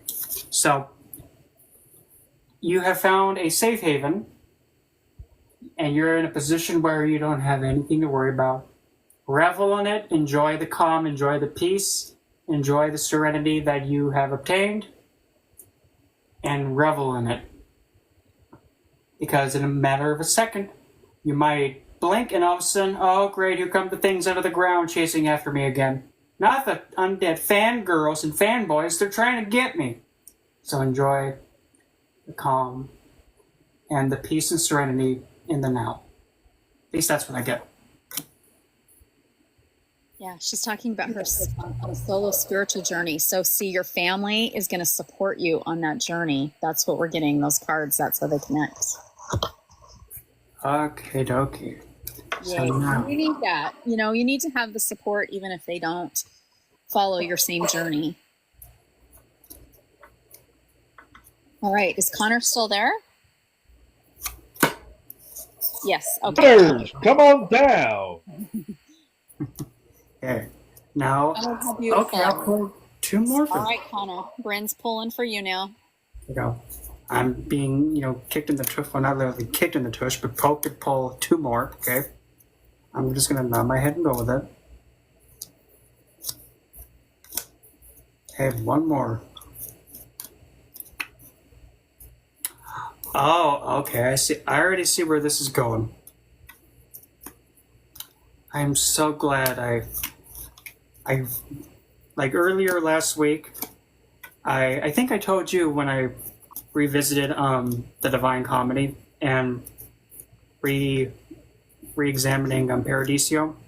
Mm-hmm. Of course you would. So, Alrighty, so I'm going to add some, humor to this because that's what makes the tarot fun and enjoyable. So right off the bat, the first card that came out is the Magician, and you might get a bit of a chuckle how I describe it. The Magician is Moses with the commandments. If you notice, oh Lord, please, could someone please have Moses just calm down a little? No. Listen, I have a message. Listen. Very loud. And there's even also another person just like trying to pull him down, and he's just still standing there like, I got a message, you're gonna listen. Don't make me hit you with this. So, and also, if you notice in the background, I don't know if you can see, right? I'll put my finger close to it. There is an angelic figure right over there where my finger's at. Okay. So, the current standing is that there is something that has been bestowed, like a thing of clarity, and despite those that may understand, may not understand, they may be trying to misdirect what you have obtained, that you are feeling inspired to share. Then here comes the next one, which is the moon. And then this is the introduction of the Paradiso part of the Divine Comedy. And the first of the heavens, that's Paradiso, is the moon. The moon is the first heaven. So this message may be hinting about something of helping people get to their first level of the heavens. And since the moon is the closest celestial body to Earth, it could be the message has to pertain to something regarding some, like, people's mental health, emotional health, and also their connection to a mother, but then also, like, say, their connection to, see, who would be the best figure for them? Like, say they get better, more attuned to, what's her name? You thinking of Lilith? Huh? Lilith? I was actually feeling more like, what's her name? I'm looking right at her, and her name escapes me. Why? Our Lady. Sekhmet? I was going to say Our Lady. Our Lady. Our Lady. Because he's close. I would say that would be like the most attuned for Connor. I'm just wrong with that one, but like a divine motherly aspect, or even Sophia as well. So this message pertaining to that, but then there's also even something on a bigger level, and now this is actually showing the three parts of the Divine Comedy. You have at the bottom, there's the Inferno part, then you have Purgatorium, right smack dab in the middle, right, well, whoops, where's my finger? Right, you can see when I get in there. Okay, so you have Inferno at the bottom, there's Purgatorium, and then there's Paradiso up there. So this, all together, oh, wait a minute. Wait. Okay, I get it. Okay, so currently, where we are right now, this is going to sound weird. Currently, being in that level of the Inferno. Now, when I say Inferno, don't think, oh, I'm in that bird. No, it's just at the ground level, which is where we're at. You're the magician with the tablet of wisdom. Listen. Oh, Lord, please stop him. He's got mad again. Don't let nobody pull you away from that. Because when you are doing that, you're helping them get to the next level, which would be Purgatorium, which I'm going to try and remember quickly. Purgatorium is where you do, like, the efforts to, I'm going to try and get this hopefully right, where you do virtues to purify oneself. And once you complete one level, you go then to the next, then to the next. And then once you get to the last part of Purgatorium, that's when you get to Paradiso, which is the first heaven. So I would say keep doing what you're doing. If you have a message, keep putting it out there. Because you might be helping people get to the route that they need to go to, help them start experiencing the routes that they need to absolve to get to their first steps into their paradise.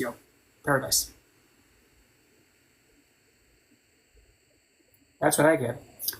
And bottom of the deck, we have, alas, poor York, why must thee be this way?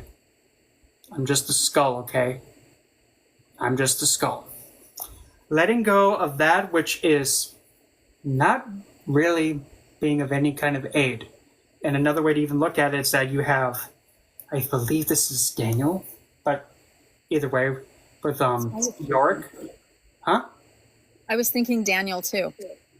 But at the same time, I said York because you know how in the play where it's like, alas, poor York, I once knew thee as, yeah. But with Daniel there, it's like that idea of if something, even though it's of the lowest plane, as much as there's this attachment to it, give it that honor, but you still have to ascend up. And letting go what's keeping you stuck on a level where you just don't want to be. Yep. And at least that's what I got.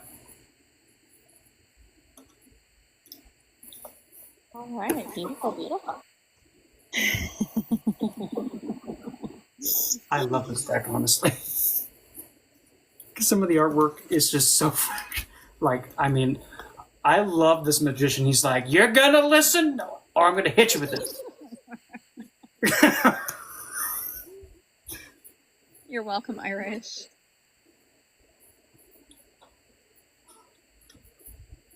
So don't forget to follow if you haven't followed any of us, and like the video. We really appreciate it. And I do want to shout out to everybody who gave gifts tonight, because so many beautiful, amazing people here. Thank you so much for all the gifts that everybody has shared tonight. Anyone else want a one card reading?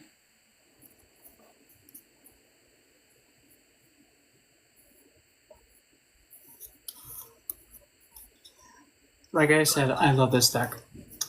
Everything is just fine and dandy. Now that was fun. I could give one oracle card if anybody wants it. Sure, Jackie. I just got out my a deck that I have by Jasmine Boland. She does. Huh? She does some really cool cards. Yeah, it's Moonology.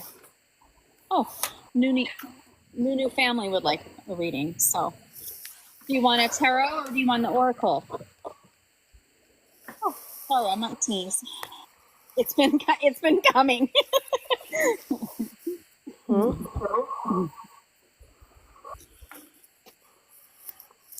Okay, go ahead and pull for Nunu.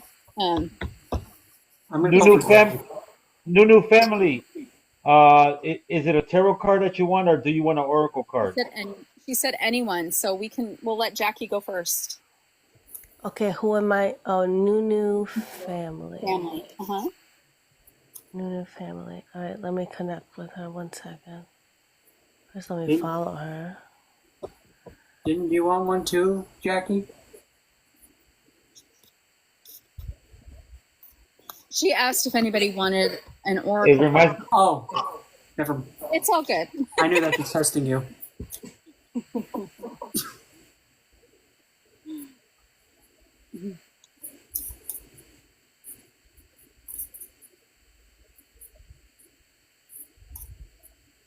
And I'm sitting here. I have this sneeze, and it just will not come out. Oh no, the allergies are so bad, Rowan. Now I've been dying with allergies. You have no idea. Oh, they're horrible. They're absolutely horrible. All right.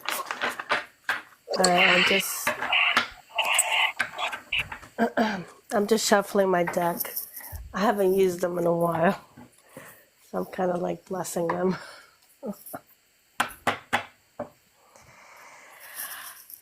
All right, my dear Nunu family. Nunu family.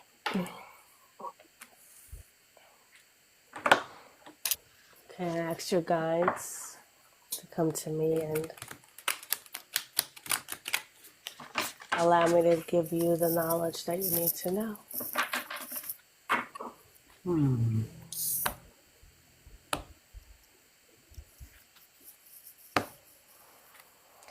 And so what I get is,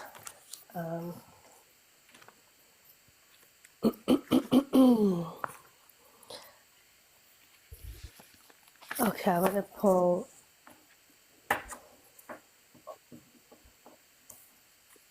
okay, there's 3 cards to this deck, but I'll be quick. 3 cards to this deck. 3 cards to this deck. Is the present, the past, the present, and the future. Okay, I got 2 cards.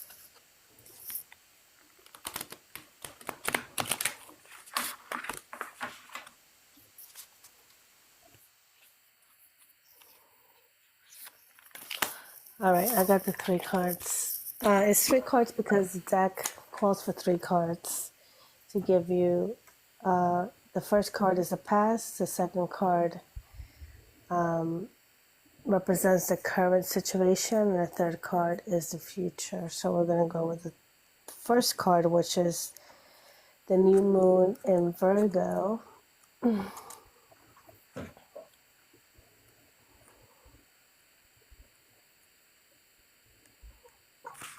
So the new moon and in Virgo means trust will all be well. Sometimes we want everything to happen yesterday, but divine timing is a real thing. Sometimes we need more pieces of a jigsaw to fall into place before we can get what we want. Slowing down now is the key for you to get what you want. So take your time and allow events to unfold. See what you can do for others as a real quick and easy way both to distract yourself and to boost your good karma while you wait for your dreams to manifest.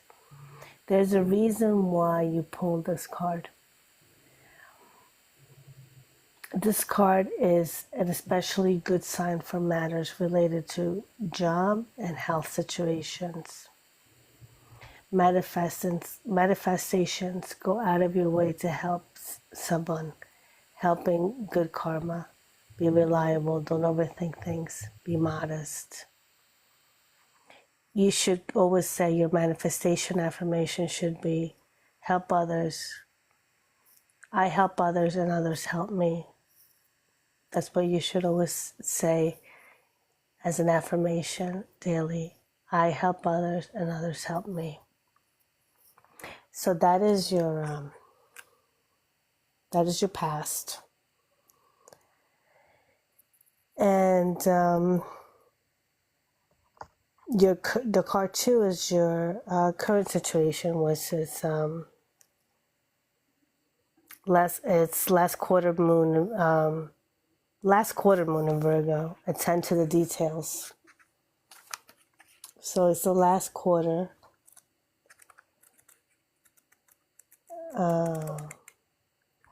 In Virgo. You're getting Virgos.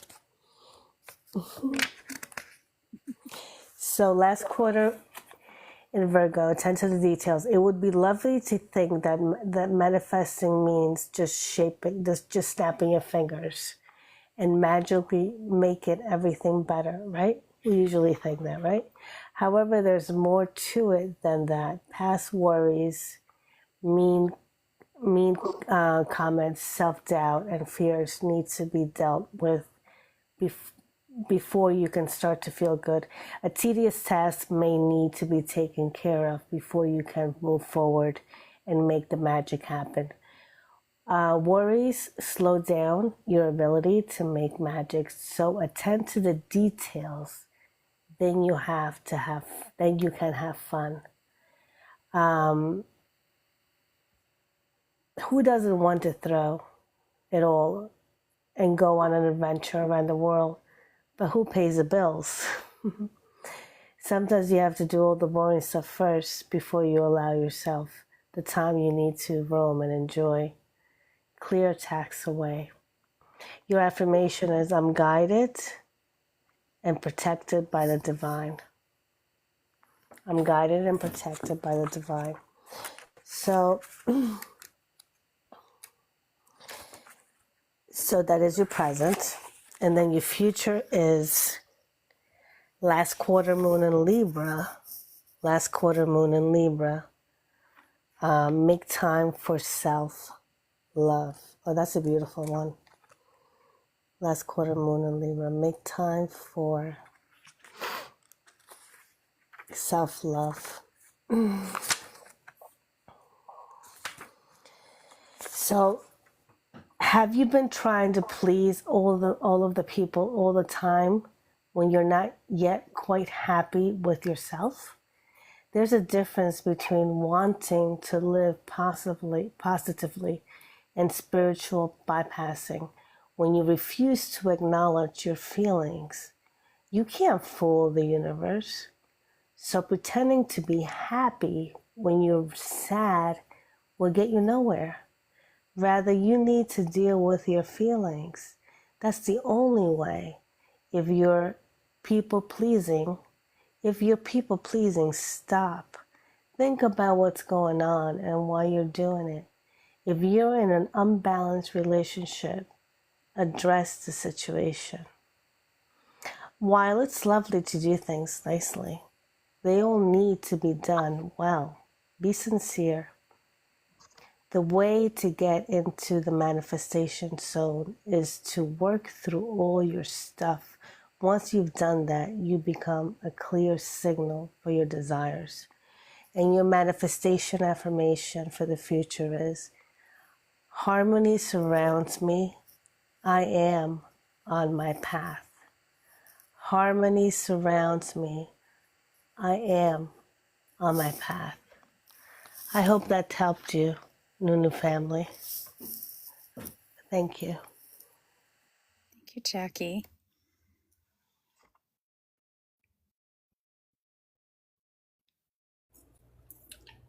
So Nunu, I got one card, and it is one of the trading card ones, the children's card game ones, and you got the Pilgrim. So the Pilgrim, if you notice, if the glare would be so nice to behave and not mess it up, there we go. You see that he's in this very firm, heavily focused state. And he is also having this little barrier above him. And the effect that he has in the game is that there is an enemy monster that tries to swing at him. If it has more than 1900 attack, he doesn't get destroyed. So he can just not go nowhere. So with that in mind, if there is, in this current environment that you're in, there may have to be some incorporation of tenacity and remaining focused on what is most important to you, which could be preservation of the self or working towards a desired goal and not getting off kilter and not being woozy-booed away, not being pushed off of it. Just maintain your focus on it and do not let anything, anyone, nothing get you off your groove. As it said, in the Emperor's New Groove. Oh, do not throw off the Emperor's groove. Keep the groove. Stay in the focus and don't let nobody woozy-woo you, knock you off your groove. Stay focused and you got this. That's what I got. All right, Nunu family, your last card tonight. Ooh, the Queen of Wands. Look at that. Conquering your gifts. You have a lot of passion. Concentrate that. And she's actually playing a harp in here, and it's not a lot of the queens are doing stuff like that. So what I'm getting is that you are artistic, and if you are musically artistic, definitely jump into that. share that beautiful gift. That gift needs to be there. And you have a very bright light around yourself, and share that with everybody around you, and share your beautiful gifts and your beautiful talents. Is the harp she playing, is it like a big one or is it a smaller one? It's like when you, I know it's kind of hard to see, but it's literally from the branch down to the roots of the tree. So And it's... and at the bottom, is there like a smiley face at the bottom? Well, there are some seagulls. You've got a seagull here and a seagull here, and you've got two foxes down here. Those are foxes. Those are foxes. It looks like one of the... I was sitting there thinking, that looks like one of those cutesy smiley faces down there with the foxes. Like, yeah, almost. But there's another Fibonacci spiral. very interesting. Yes, very, very. Yeah. I love this deck. I have my dark decks too, but it's fun. Like, I'm just dark, light, bubbly, floaty. Yes. So those that are just jumping in, we are doing 1-card readings. We'll probably do them for just a little bit longer because I know a few of us do have to get up to go to our regular jobs in the morning. But please don't forget to like the live. We really appreciate those likes, and we appreciate all the gifts. So if you want a reading, you can type general or a question, or if you just have like a question, we'll kind of like go with the flow for a little bit now. You're welcome, new family. Also, Rowan, what was that one card that you read for me? The one that you know, is that an option as well? You know, for those that are actually working on their shadow work. You know, yeah, if you're working, if you want one, I'll give you one, but they're heavy duties. Yep. I feel some pressure, but you got this. Yeah, I mean, they are heavy duty. I mean, I would say like because I've had people who like the cards have almost made them cry. I mean, you need to be able to say, I get it, I understand. And some people have a hard time with that because I mean, it depends on where you are in your shadow work, but these ones are I'm going to slap you across the face because this is what's wrong with you. And if you were here earlier, it is heavy duty, right, Azriel? It was kind of a shocker. It was, but you know, it resonated with me. You know, it resonated. So that's another option. You know, for those that want a reading. Yeah, if you want the heavy duty, if you want me to pull from the blind spot, I'll pull the blind spot for you. It's literally taken. It takes what you're having issues with right now. But yeah, don't be surprised. I do read from the book. I don't have the cards memorized, and they are sigils. So, Ooh. Just seeing that one card made me. Yeah. Ooh. I used to pull one every day, and I hit a point where I'm like, maybe once a week. Especially when you're reminded and you keep getting the same card even though you shuffle, and you're like, I know. I get it. I'm trying.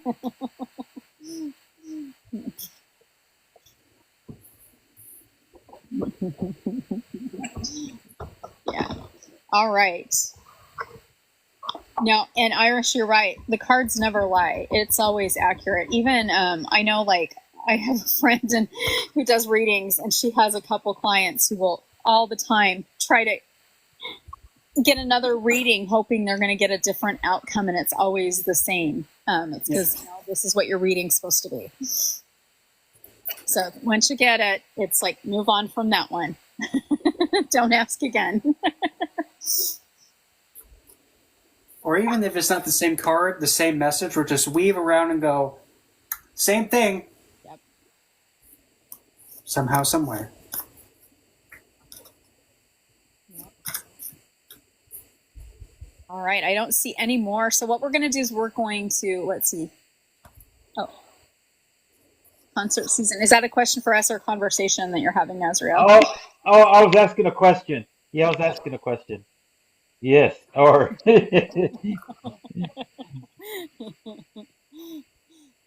All right. I'm going to let everybody kind of say goodbye and when you're going live or what you're doing and how people can find you. So, Jackie, I'll let you go first. Thank you, Rowan, for giving me the space on your panel. I've actually never done a reading online. No, I've done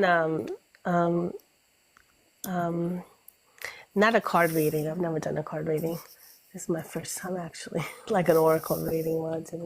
But I've done like mediumship when things come through, as they're meant to be. I've done that, but not a card reading. I've never actually taken on my deck. I've done a card reading online just with people that I know, my inner circle, and so I will always remember this live. But thank you. I really appreciate the space, and thank you, Bran, for the reading, and thank you, Bran, for being supportive, and also Azrael as always. I just wanted to end it with, whatever you do in the mystical realms, as long as you do it with a pure heart and honesty, and you do it and you mean well for the person that you are reading for, and you do it with a true heart, then it's all good. It really is. It's all good, and the person receives that positive energy on the other end. So it's really nothing to be skeptical of or afraid of. I believe that if you do with, like I said, with true intentions, good intentions, then it will, the receiver and on the other end will get the information that is needed for their, on their path to become who they truly should be in this life, in this, lifetime that we're in. But thank you, and I'll end it there. Thank you, Brian. Thank you, Azrael. You're welcome, and thank you for coming. Thank you, everybody on the panel. Thank you, everybody here that's been on the, writing, and it's been really a great life. Thank you. You're welcome, and thank you for coming, Jackie. All right, Azrael.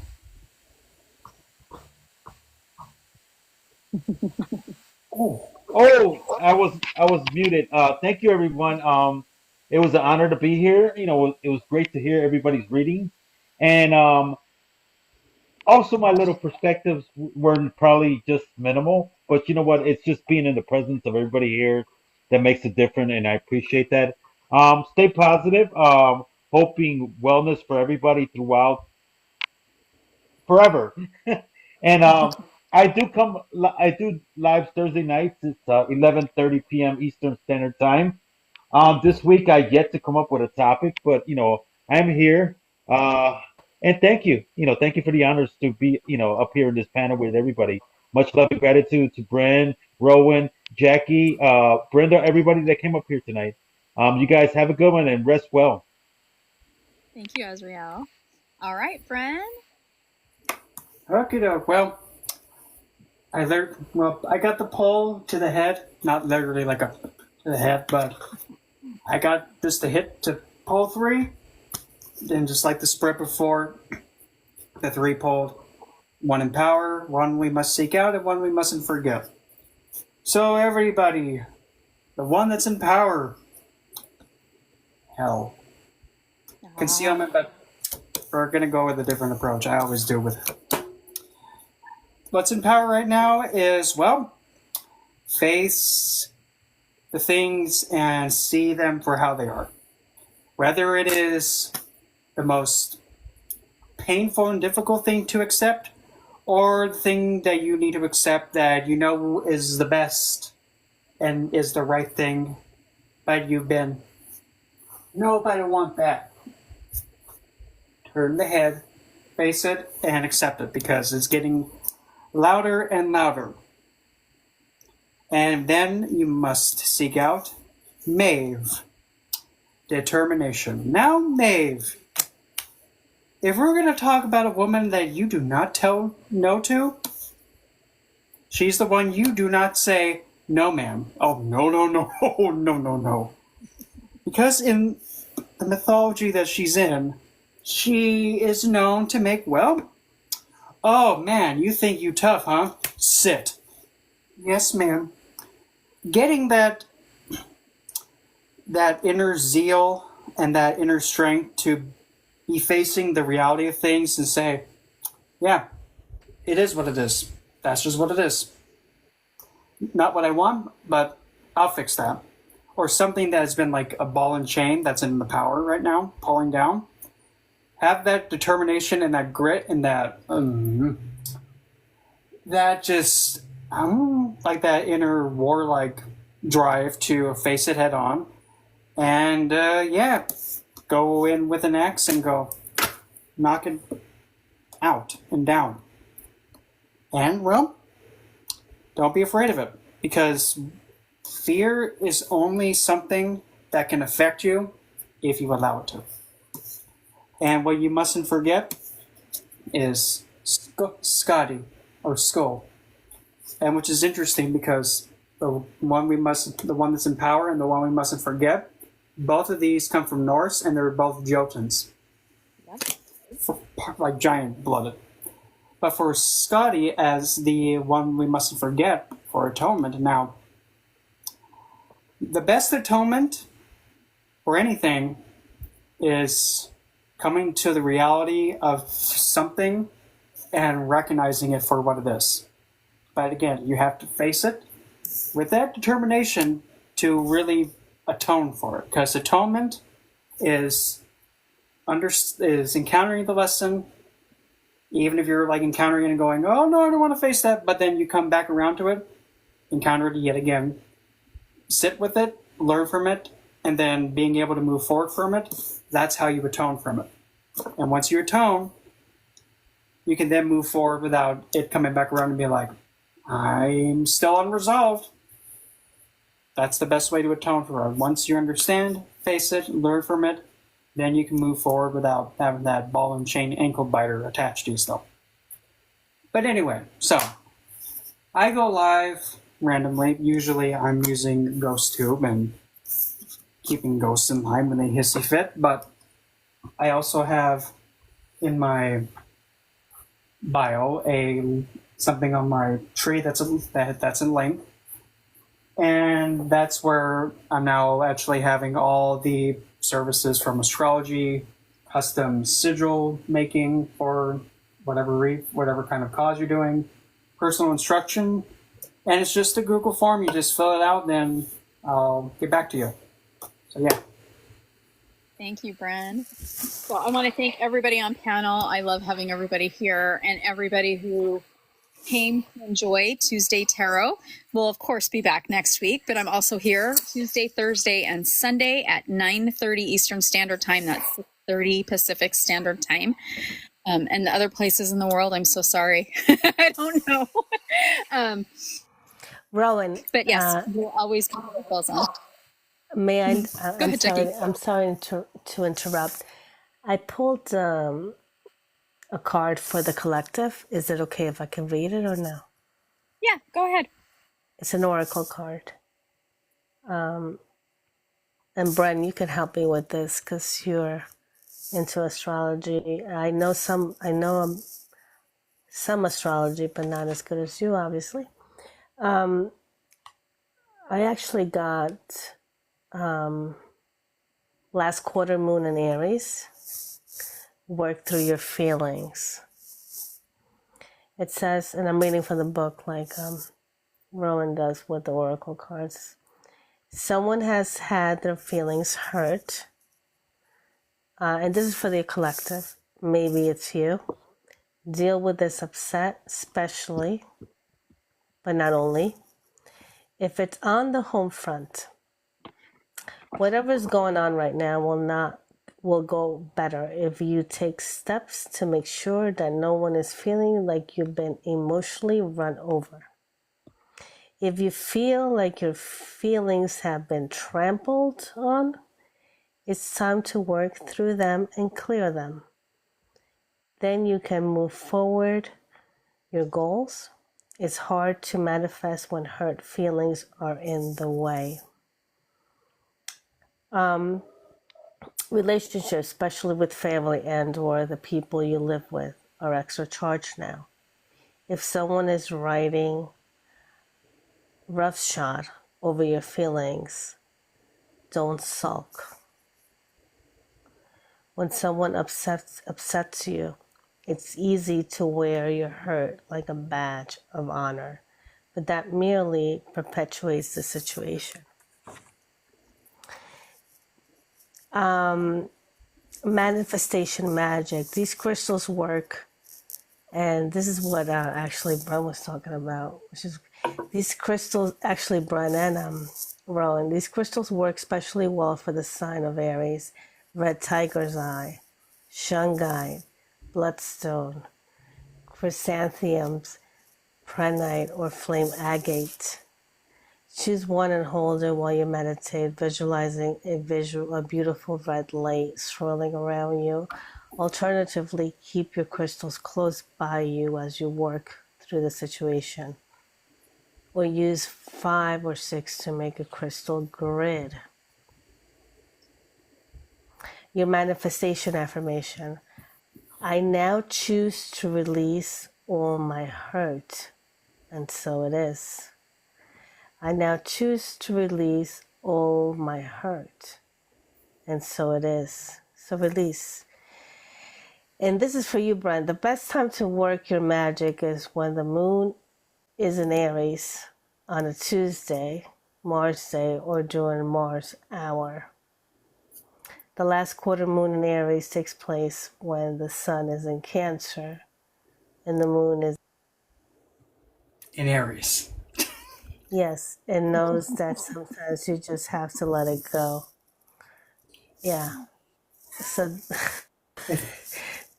why are you laughing? It's funny because like the 3 stones you said. Bloodstone. I probably actually have them right here on my Hecate. Red tiger's eye. I like to call it vampire's eye or oxeye. And shungite. Yeah, I swear to God, I pulled that card out of, I shuffled the cards and I laid them down. And the weird thing is the only card that was not, it was upside down. It was like not laid down, it was upside down, was that card. It was right side up, should I say. It was right side up. Wait. There's a lot of planetary placements in Aries right now. I see what you're doing. Astrologically, it's the cosmos have been. It's been the year already. Mm-hmm. So that was the card for the collective that I drew. Thank you. Yeah, and when I read the crystals, I was like, wow.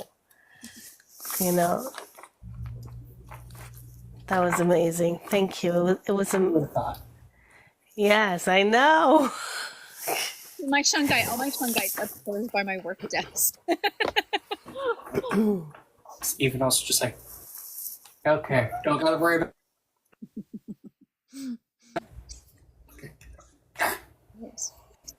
Okay, well, everybody, I want to thank everybody for joining tonight. Thank you for all the hearts. We're at 16K. That's beautiful. Thank you for all the gifts, especially for everybody on panel and myself. We really do appreciate it.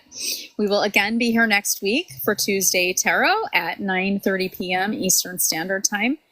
And Thursday is Mercury. It's spiritual panel on Mercury. Bren and I are really excited. I'm sure Astro will be joining us. So, and then right after that panel, we can jump on to Azrael's. And then Sunday is Witchy Book Club. And Witchy Book Club is Anatomy of the Spirit by Carolyn Miss. So please feel free to jump on that. And I want to thank everybody for coming and making this a spiritual safe place for all of us to share.